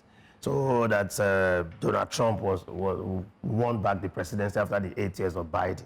So it's possible that if PDP plays that with that experiment, they have a better chance with President Jonathan. So if they go for President Jonathan, they have a cleaner ticket, they have a sellable candidate who is loved, appreciated. But whether that will have enough force to give them the election is yet to be ascertained. Professors Keyamo and Odinkalu have criticized that, and there have also been conversations about the potential legal implications of President Goodluck Jonathan coming back into office. First of all, recall that he completed President Yar'Adua's term, then got sworn in as won the elections and got sworn in as president. So he's already served 5 years. If he's coming back as president, that would be serving 4 years, a cumulative of 9 years, which typically our constitution does not provide for. No. So they've started to pick that out as an issue that may be flagged if he were to run. The legal issues are very technical, but from my own point, when I read that part of it, he just said elected, not that he occupied the office. So, for example, a military head of state could have been a military head of state, and he can still run 2 terms. You understand? So, I've just looked at it simplistically that he is qualified to contest on the simplistic point of view. What Keyamo is doing, Keyamo is not in love with the PDP. Keyamo is not in love with Jonathan. Keyamo is disturbing the tickets. Keyamo is disturbing the possibility. So we are using our tools as political tools to upset your opposition, to give them worries. So he dropped that for them to worry about, and indeed, it's receiving attention. So I tell you, President Jonathan, a recourse to President Jonathan, PDP is looking for how to reestablish and bring itself back to political relevance. Right. And whatever they want to do so, I appreciate that. But don't forget that the political structuring in the country is very, very different. And PDP is not as strong as it used to be. Now, that is why if Jonathan comes to the ticket, his chances are not going to be automatic. It's going to be a big, long fight, a tough fight. How do you, in conclusion, because we're already out of time, how do you perceive that Peter Obi will react to all of this? He hasn't officially spoken about it. About his coming to the PDP? Well, the potential of that and the criticism that has been leveled against him by Nyesom Wike. Well, Peter Obi, I am not impressed with his politics. I am worried about how he's managing his obedient movement and all this. There is too much speculation. And the time is now to know which platform you want to run on so that your people can consolidate. My own advice for him, he should determine that choice very, very quickly so that he can consolidate and build. If it's going to be the PDP, he should let everybody know. It could also be a strategy that you leave your opponents guessing. Every politician knows the possibility. We can see already that PDP is not a choice. What I am worried about is why he's not announcing Labour, because ADC is obviously not a choice. I mean, there are a multitude of political. There's Youth Party, there's Zen Labour Party, so many parties. There's Boots Party. I think the last question will be to you. Yes. Some of our followers believe that you're an APC loyalist, and that's why you speak against Peter Obi, because you are in support of the APC. Is that correct? Now, I have supported the APC, and I believe I'm a nation builder. Most times, even the APC people don't think I speak for them enough. I support when I see what agenda you have for the country. I am a man that believes that there are certain things wrong in this country, and anyone that has an agenda to correct them, I'll support you. I supported President Jonathan in all these elections. I have voted for Obasanjo in other. So I am not simply because I've supported a candidate for an election, therefore I have become biased. That's what I keep saying. What have I been saying? I know that Peter Obi has not been doing well politically, but he's a very popular and accepted person. But the politics of it, he's not playing it well to the satisfaction of the obedience. So who is playing the politics well? In Nigeria? Yeah. Well, the generality of the political system seems to favor President Tinubu more than all of them, because you can see that President Tinubu has always been adding to himself. And these people are shedding weight. Every day you see splinter group break up. When this same president during the last election, you were breaking up, you were pulling together. Destabilizing other political parties, is that good policy? No, when you say destabilizing, how do you expect that the president will not destabilize you? And finally, are you getting it? We're in a political battle. What does boxers do? They destabilize you. They weaken you. In 30 seconds, yes. Would you say that the APC has done well? As a government? As a party and as a government? Well, as a party, I am not impressed with the way Nigerian political parties are operated. And I feel that we should be more focused on delivering better governance from the political standpoint. So I am not impressed with any political party. Having been inside the systems, I feel sometimes that the conversation is not about the governance, but about the structure, maintenance of structures. And as a government? And as a government, I am highly impressed with Tinubu's delivery of his promises and holding on to the fact that he said, I will remove the subsidy no matter how you riot, I will stay to the cause. I was broken-hearted when President Jonathan removed the subsidy and I supported him and I saw him reverse it. I knew it was the biggest mistake of his career. I said it to people that why did he reverse this? If you know that it was good for the country, as a leader, you stay the course. All right. That is where This is where we close the curtain. Mr. Akatuba, thank you for joining us this morning on Breakfast Central. Thank you. We'll go on the break now. We have the news, breakfast headlines coming up next, and then we still have more. Remember that you also get to call in and share your thoughts regarding any of the stories when we open the phone lines shortly. So please stay with us.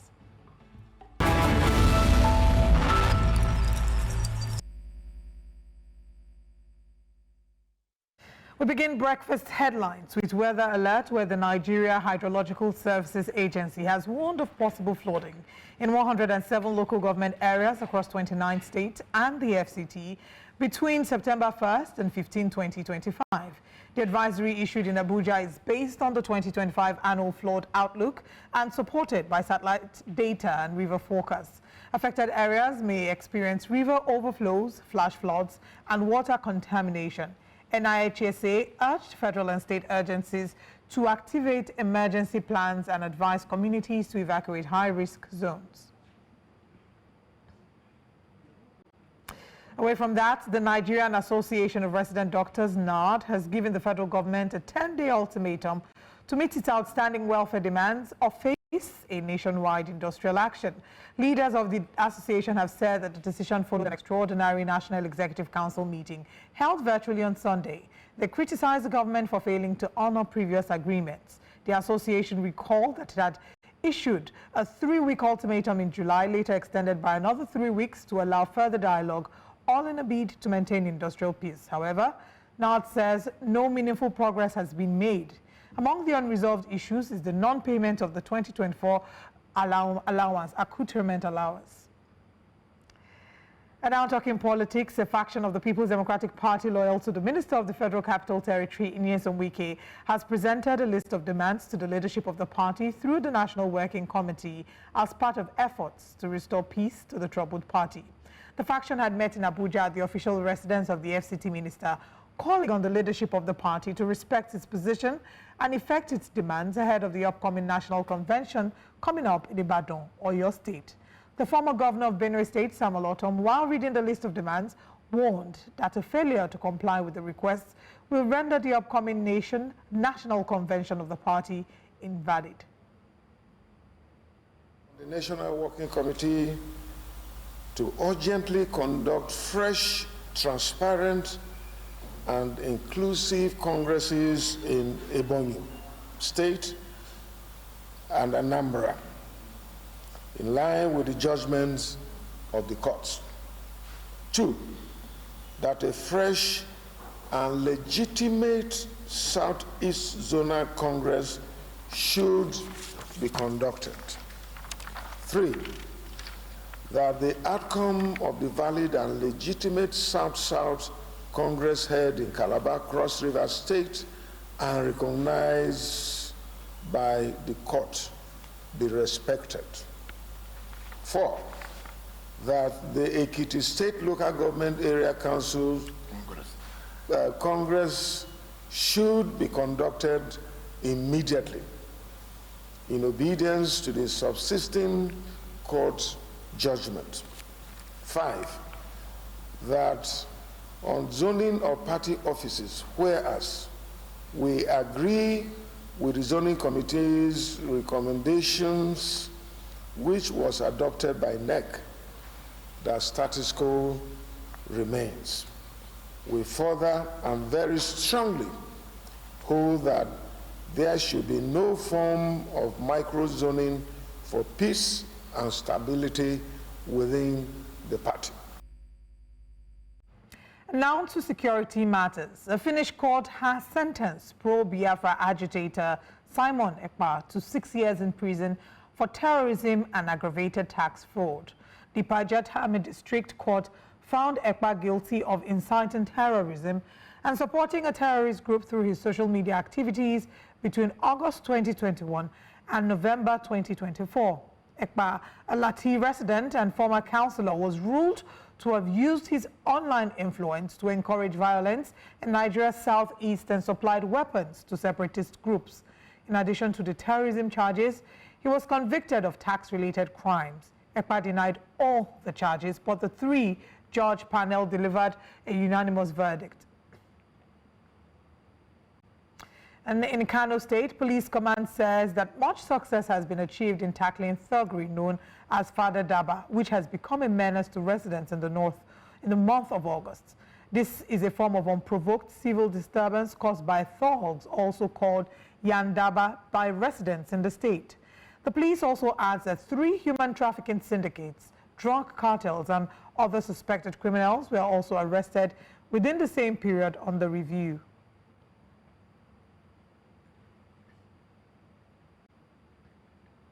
Reduction in thuggery-related crime, Padandaba.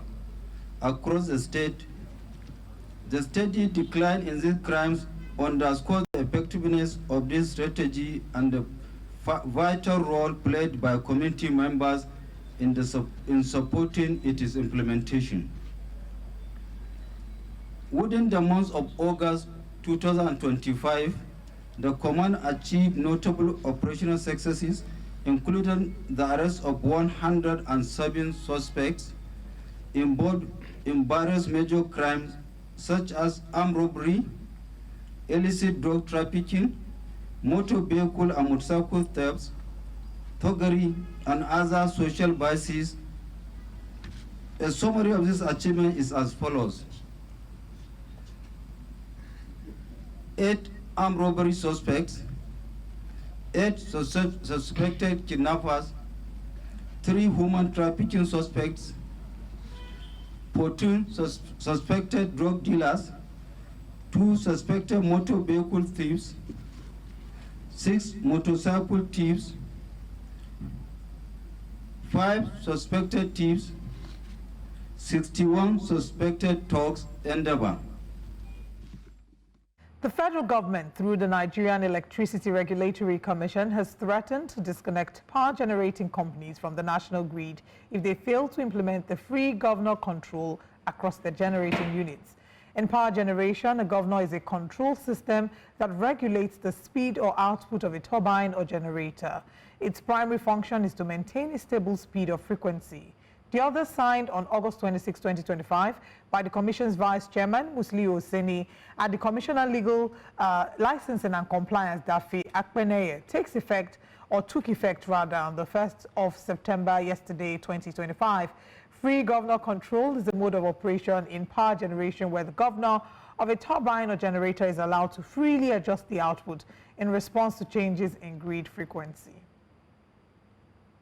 And now outside Nigeria, Mauritania's former economy minister Sidi Outa on Monday assumed office as president of the African Development Bank, pledging to build a robust and prosperous continent despite U.S. aid cuts. The AFDB, one of the world's largest multilateral lenders, faces a challenging period as Washington plans to slash $500 million in funding for projects aiding low-income nations. Speaking at the bank's Abuja headquarters, Ta highlighted Africa's urgent issues: declining foreign aid, mounting debt, and climate change. He urged peace and alternative financing, including tapping Gulf states to drive development. And now the former Central African Republic Prime Minister Anicet Georges Dologul has forfeited his French citizenship to allow him contest against President Faustin Touadéra, the opposition politician told the media. Dologul is set to once again challenge Touadéra for leadership of the Russia-friendly country among the world's poorest nations and plagued by instability for decades. The economist by training came second to the president in the 2020 ballot, which was marred by unrest and accusations of voter fraud. And that's all. We'll now continue with Breakfast Central.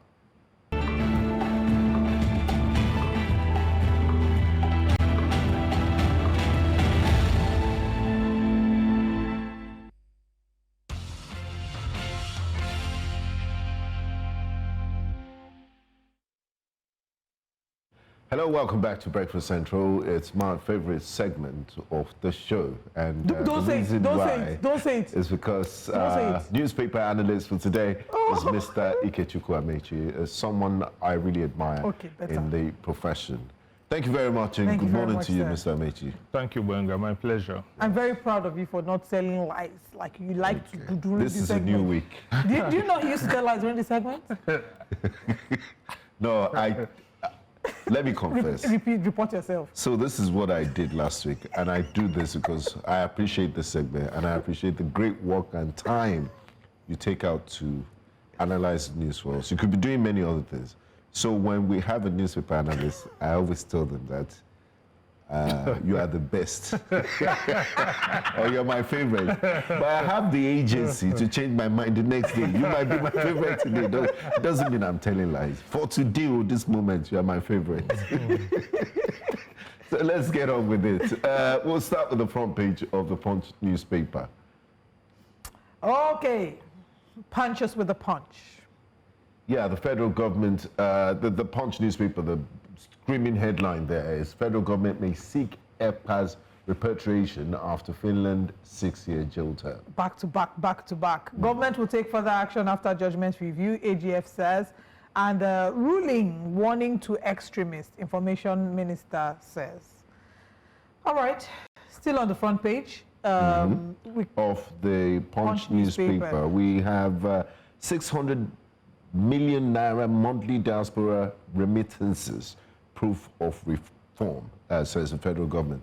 Look, if these guys are sending $600 million in a month, I think it's only fair that they're allowed to vote in the 2027 elections.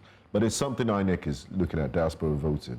Dangote fuel exports surge amid foreign refinery shutdown. So it's good business for Dangote, and we're also saving foreign exchange as a country.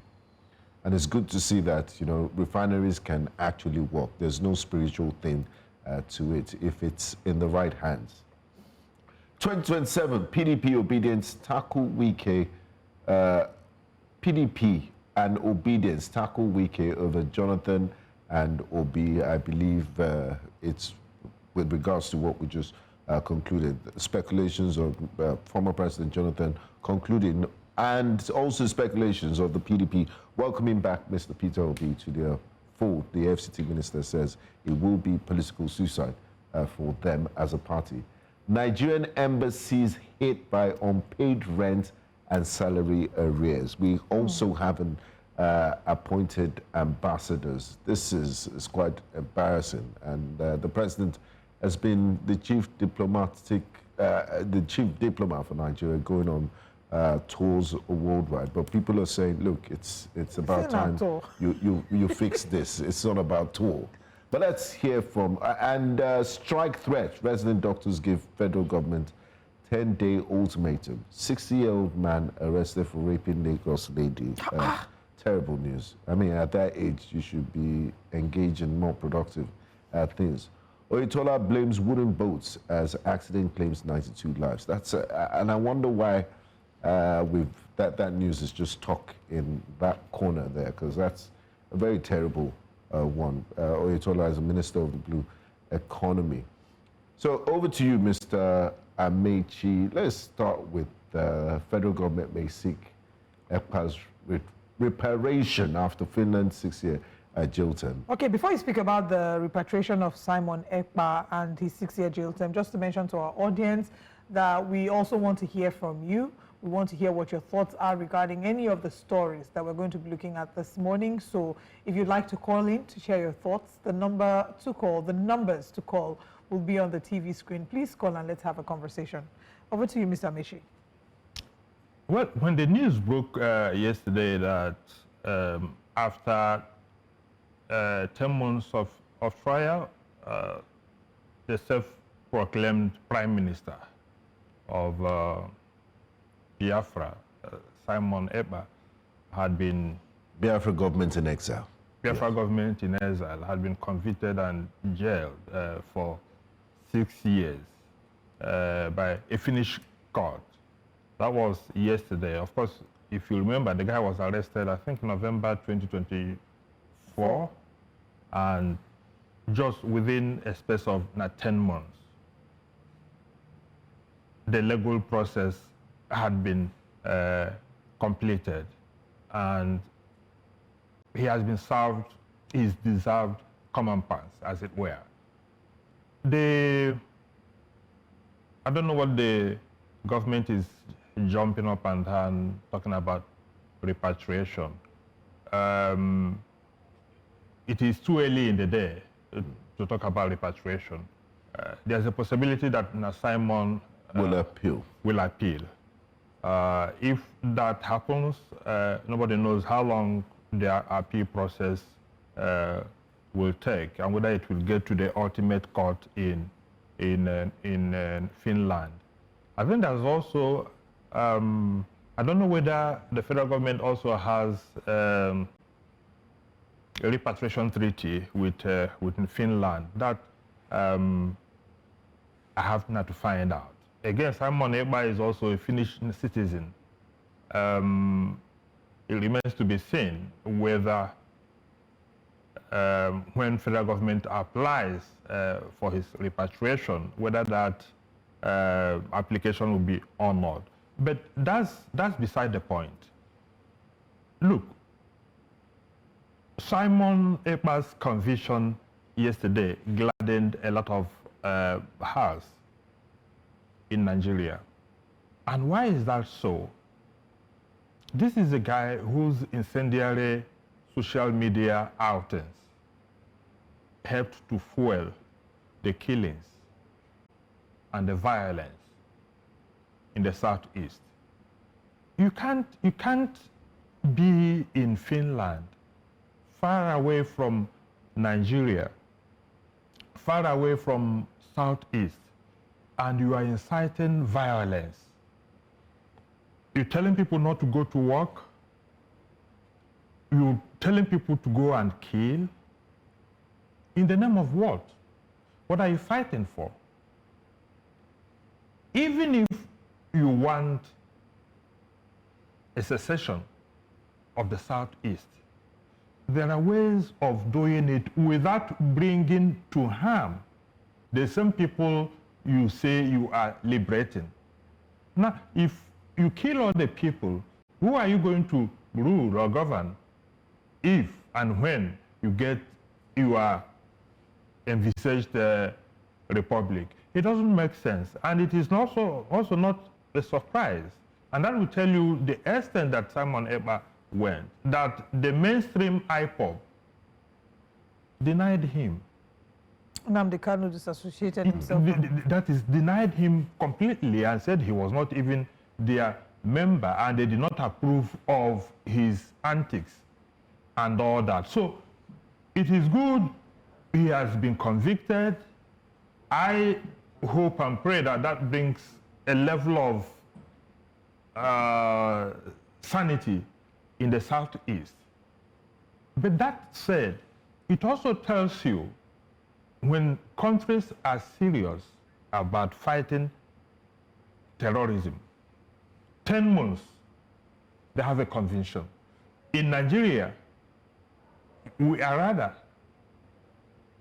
bribing terrorists, bribing bandits, giving them money, negotiating with them. They say it is kinetic. Does it make sense? Yes. When people go out there to kill and maim, criminality. You are rewarding the criminality, whereas their victims are there languishing in IDP camps. It doesn't make sense. All right, let's hold. We'll come back to pick up from where we stopped. We have Mohammed calling from Port Harcourt. Good morning, Mohammed. Thanks for calling. Please go ahead. Hi, Mohammed. Go ahead and Good speak morning. to us, Thanks please. for calling. Yes, my name is Aso Mohammed Ndawagi. I'm calling from Qatar. All right. Thank you very much for calling. Well, I think the sentence of Simon Ekpa by the Finnish government is a welcome development to serve as a deterrent to all those that they want to foment trouble in a sovereign country like Nigeria. But I think outside the sentence, we should also deal with the root cause of aggrieved people that are being marginalized for one reason or the other. Even though in politics or governance, you don't sit down and wait to get what you want. You have to go to the center and negotiate, which I think what is lagging behind from the side of the divide that I agree. Now, the issue of extradition. We want to bring in people into our prisons when already the people living in the country are also living in an open prison. Then when you go behind the walls, and see those that are languishing in incarceration, they are walloping in hunger, starvation, and in cases of sickness and so on and so forth. So I think the government should go beyond that, because if it were in Nigeria, these people will keep going on to trial upon trial. Nnamdi Kanu has been undergoing trial for over how many years without any conclusion. So I think our justice delivery system should do the needful. You can't keep person for 5-6 years undergoing trial, and at the end of the day, if that person is found innocent, how do you compensate the person? But if the person is found guilty to serve 2 years, he has undergone 5, 6, 7 years on trial. So I think our justice delivery system is very poor and weak. The government should do the needful. Thank you very much, and God bless. I think Alhaji Mohammed has summed up a number of the things that I wanted to bring up. He's talked about the grievances that a certain section of people in Nigeria feel and how that should be addressed. And then he's also made reference to Mazi Nnamdi Kanu, whose case, I mean, you can compare how both cases were handled. And one handled in Finland, another one were still, it feels like, they're moving in circles over and over again. However, this one, from start to completion, 10 months, the matter has been concluded. So I think that, that's something to take from there. Do you have any final thoughts on that before we move on? Yeah, well, I think Mohammed was not spot on everything that he said. Of course, justice delayed, as they say, is justice denied. You can't keep Nnamdi Kanu there for 10 months for whatever it is worth. And of course, that also shows you the decay in the Nigerian judiciary. And again, like he said, why people are happy with the conviction of Simon Ekpa is not necessarily because of the cause, in quotes, that he claimed to be fighting, but what he was doing. Look, the marginalization of the Southeast is real. Anybody, since after the Civil War in 1970, they have done everything to keep that zone down. Of course, that was what led to the agitation by Nnamdi Kanu and others, and why that agitation resonated loudly. Late President Muhammad Buhari never did anything in 8 years to assuage the feelings of marginalization. President Bola Ahmed Tinubu, in the over 2 years he's been in office, has rather deepened that marginalization rather than solving it. How has it deepened it? In every way material. Look at the appointments. Lopsided appointment that he has made. Southeast is the only place. Ogun State alone has 4 ministers. 3 are substantial, hold offices in substantive manner. Southeast has 5 ministers, and that is because the Constitution says that at least each state must have a minister. All right. And only two of them are substantive ministers. That of Nnaji, the Minister of Technology, and that of Works, Dave Umahi. The other 3 are ministers of state, which, don't forget, Festus Keyamo told us in 2023 is an illegal contraption because that it does not exist in the laws of Nigeria, that ministers of state are simply non-entities. Okay, so let's put a pause there. We have Uche calling from Abia. Good morning, Uche. Please go ahead with your thoughts. Thanks for calling. Everybody. I'm from Southeast. Many of us are happy, precisely Abia State or Hafia local government. We are happy that Simon Ekpa has been convicted, though we may not, predict the outcome when he appeals. But the issue of Ekpa is quite different from Nnamdi Kanu. There are 2 different issues. Federal government is now happy. We are asking federal government, those individuals, they have their names already, from the last administration that are, is it the Dubai government or whatever government that gave our government that are sponsoring terrorism? What are they doing with the names? Lai Mohammed promised Nigerians that they are going to do what? Publish their names. Even the former Attorney General, Malami, also seconded. This is more than 4 years, or close to 5 years. We have not seen them. What is holding them? We are clapping. Under 10 months, they have convicted this man. Why is it that more than 5 years or 4 years, they have not even shown us the names?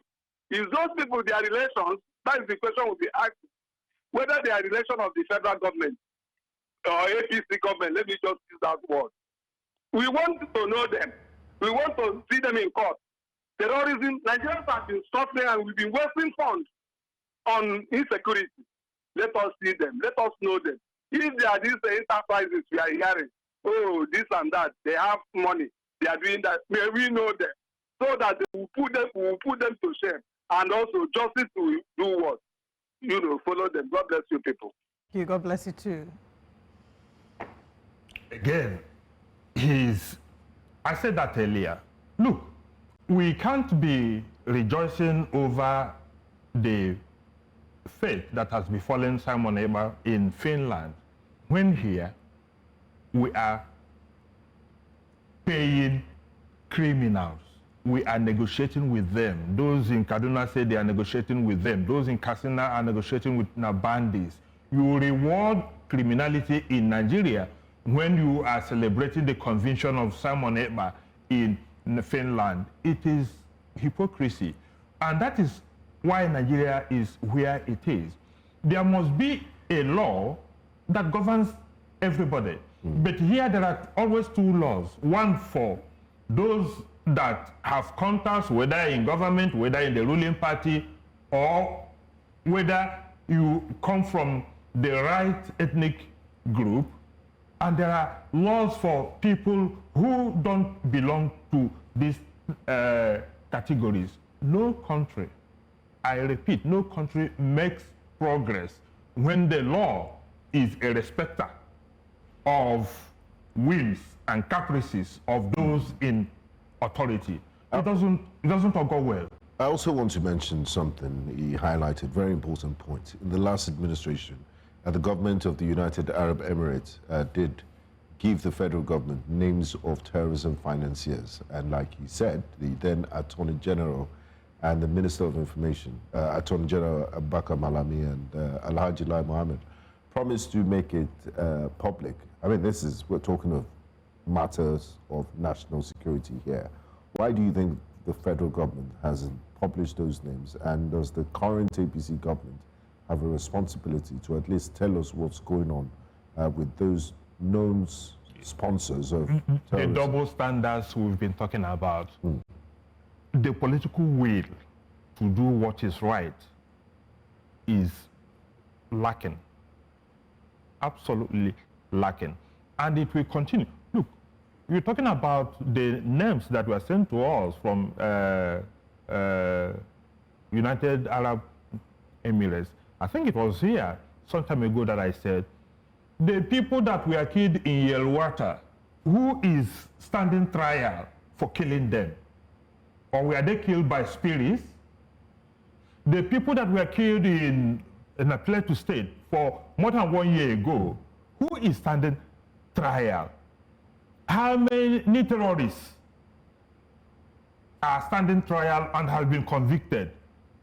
This is the only country where people will kill, maim, and all we hear one day, they have repented. Yeah, radicalized. They are repentant, and they are being de-radicalized.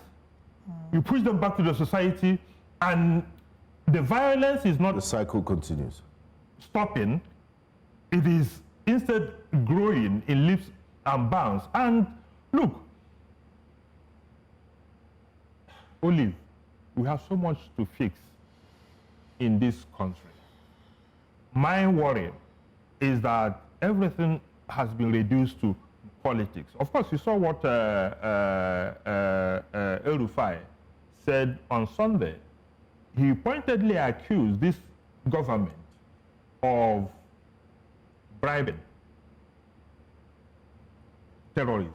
But of course, it is the same thing he himself admitted that he did when he said that he had to go to even Niger Republic to go and pay those who were killing people in Kaduna, and he told them, now a Fulani man is in power, a Fulani man like you is in power, and therefore there's no need to continue killing. Let's even talk about that a little bit. We'll go to the next paper. Of course, El-Rufai has pushed back. The government has said that El-Rufai's claim is baseless. Let's look at the Vanguard newspaper. On the front page of the Vanguard, we can see here the big story, Jonathan to Keyamo Odinkalu, keep off my political journey. Nigerians in South Africa mobilized for Super Eagles against Bafana. Power-hungry politicians seeking to remove Tinubu. Rivers local government poll, Obi Labour Party condemn election. Botched agreement, residents, doctors threaten nationwide strike. Childhood cancer, 400,000 children diagnosed annually according to World Health Organization. Terrorism, federal government, CDS, others hail Ekpa's conviction in Finland. And empowerment of bandits, federal government tackles El-Rufai, says claim is baseless. And Nasir El-Rufai yesterday has reported statements from the Office of the National Security Advisor. He has maintained that his previous accusation is correct. So let's speak about that briefly, and then I want us to talk a bit more politics about Jonathan, Keyamo, Peter Obi, and Odinkalu. The truth of the matter is that criminals in the north are being rewarded. They are not being punished. They are being rewarded. In any case, every day the military comes out to tell you 100 terrorists have been neutralized, 200 terrorists have been neutralized. Who are they? How were they neutralized? In any case, the known terrorist leaders, Bello Tuji and all that, are there, roaming the streets, maiming and killing. And we are negotiating with them. And you are claiming that so number of terrorists have been neutralized. Where? How? Do we have any evidence to show that these people have actually been neutralized?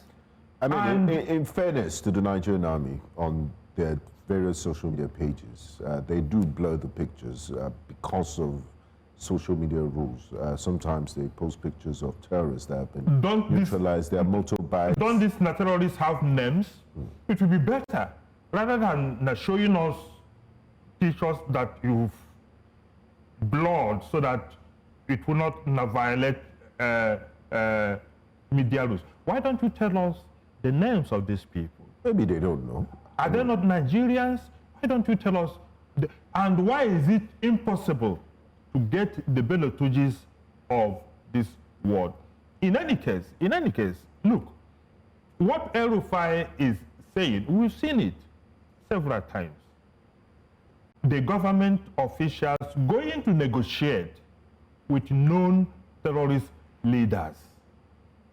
Look, we need to be sincere in the way we are fighting. They say the end justifies the means, because in southern Kaduna now, there's been no attacks. The people are living peacefully. So I think the ordinary people there would say, look, we don't care how you do it, as long as they're not coming to attack us. Okay, you're talking about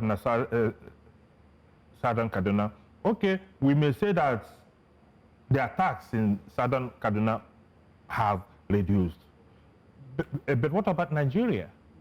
Have the killings in Benue State stopped? Have the killings in the Plateau State so the non-kinetic approach is not working. How can it work? Okay, let's move to politics because we're almost out of time. Jonathan, Keyamo, Odinkalu, Peter Obi, what are your thoughts? Well, so they should keep their advice and keep his political journey out of their mouth. Yes, that was what Jonathan said yesterday, and I quite agree with him. What is Nkeyamo's business? it's what I'm thinking. What is Nkeyamo's business, whether Jonathan wants to run or not? The mere fact that Keyamo is the person who is more or less pleading with Jonathan, please don't contest because they will disqualify you. If Keyamo knows for real that Jonathan will be disqualified, they will egg him on, of course, so that the PDP will lose its chance. Exactly, at the polls. They will egg him on. So the fact that he is the person who is advising shows that there is something they know. All they want to do is to dissuade Jonathan from running. Of course, there is a court verdict that Jonathan got in 2022 from a court in Yenegoa, which said that the so-called amendment of the Constitution that says if you've been sworn in 2 times cannot be applied retroactively, and therefore it does not apply to Jonathan. That court verdict has not been appealed, has not been upturned as we speak. And Jonathan also said, Jonathan said he also has access to as many senior advocates of Nigeria. You know, the law is an ass. So, as he is also getting advice, legal counsel from people who are telling him, you can run. He has not said he's going to run. He has not declared interest openly. But those who know have told me that Jonathan is interested and he wants to run. And his wife doesn't want his first wife. Well, if the first wife does not want him to go back to Aso Rock, perhaps he may stay back in Yenegoa. And the second wife, who has never been to Aso Rock, that will go with him at this time. But that aside, you know, this permutation, and that is why I think the government is jittery. The North that is behind this push for Jonathan see him as their best bet. They don't seem to trust Peter Obi or Rotimi Amechi when they say they will do one term. Their thinking is that there are a lot of things behind. They could still change their mind, and it will still be constitutionally legal for them to run for a second term. Yes, but now Jonathan is the only person whose one term is guaranteed. So if they could get him back, it will solve two purposes. It will serve the purpose of the rotation of power between the North and the South. So power will still remain in the South, and by so doing, they have also got rid of their common nemesis, President Bola Ahmed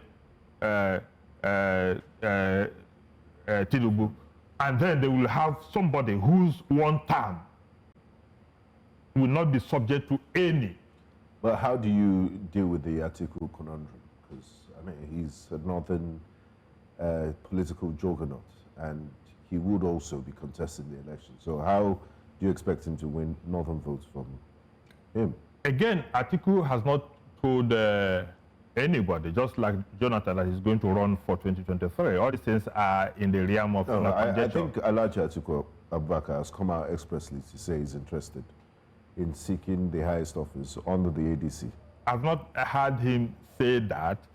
But then, even if he has not said that, there are many Northerners who still believe that power should remain in the South, at least for the gentleman agreement of power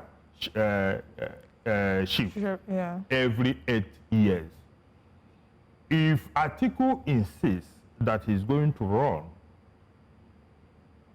it may sway many people in the South to also vote in solidarity against somebody from the North. But, you know, 2023, 2027 will be interesting. But like I've always argued, Benga, it's not, all these calculations that we are making are not the calculations politicians are making, particularly the ruling party. What sort of calculations are they making? The sort of calculation they are making is that they are not going to depend on the vote that you and I cast to remain in power. All their calculations. And that is why when people like Wike come out, they are very categorical. They are sure that Tinubu's second term is a done deal. How can a man who has inflicted so much suffering, a man who has inflicted so much pain on Nigerians in 2 years, talk about his second term being guaranteed? How? I mean, some of the reasons is that they feel these reforms will take place, and we've gone through the worst and we've swallowed the bitter pill. So it's a necessary sacrifice we have to make, that maybe from 2026 and towards the end of this year, Nigerians, they point to things like the record oil production. They also talk about the increase in the foreign reserve. Yes. And you believe them? I want us to quickly touch on this in 1 minute if possible, because we've almost come to the end of the show. It's the resident doctors. Resident doctors threaten nationwide strike. I think that it's important. There's a page on X, Nigerian doctor, that is pushing, and I've been seeing a number of people reporting this story as well. If you're watching, we're hoping that we can get confirmation about a certain Dr. Femi Rotifa, who was alleged to have passed in River State University Teaching Hospital after working 72 hours straight with, with no break, and that he was unwell. So we're hoping that we can get further confirmation on that story. But regardless of that, and I'm hoping that this isn't true, right? I'm really hoping, although I'm seeing a number of handles on social media reporting this, but our resident doctors are working in dire circumstances. What priority have we given to Nigeria's healthcare? Nothing. Nothing. And it's not going to get better. That's why I smile when people say what Benga has just said. Perhaps it will get better. How is it going to get better? The president is still, as long as our leaders enjoy their medical vacation, their medical tourism abroad, as long as they continue to treat Qatar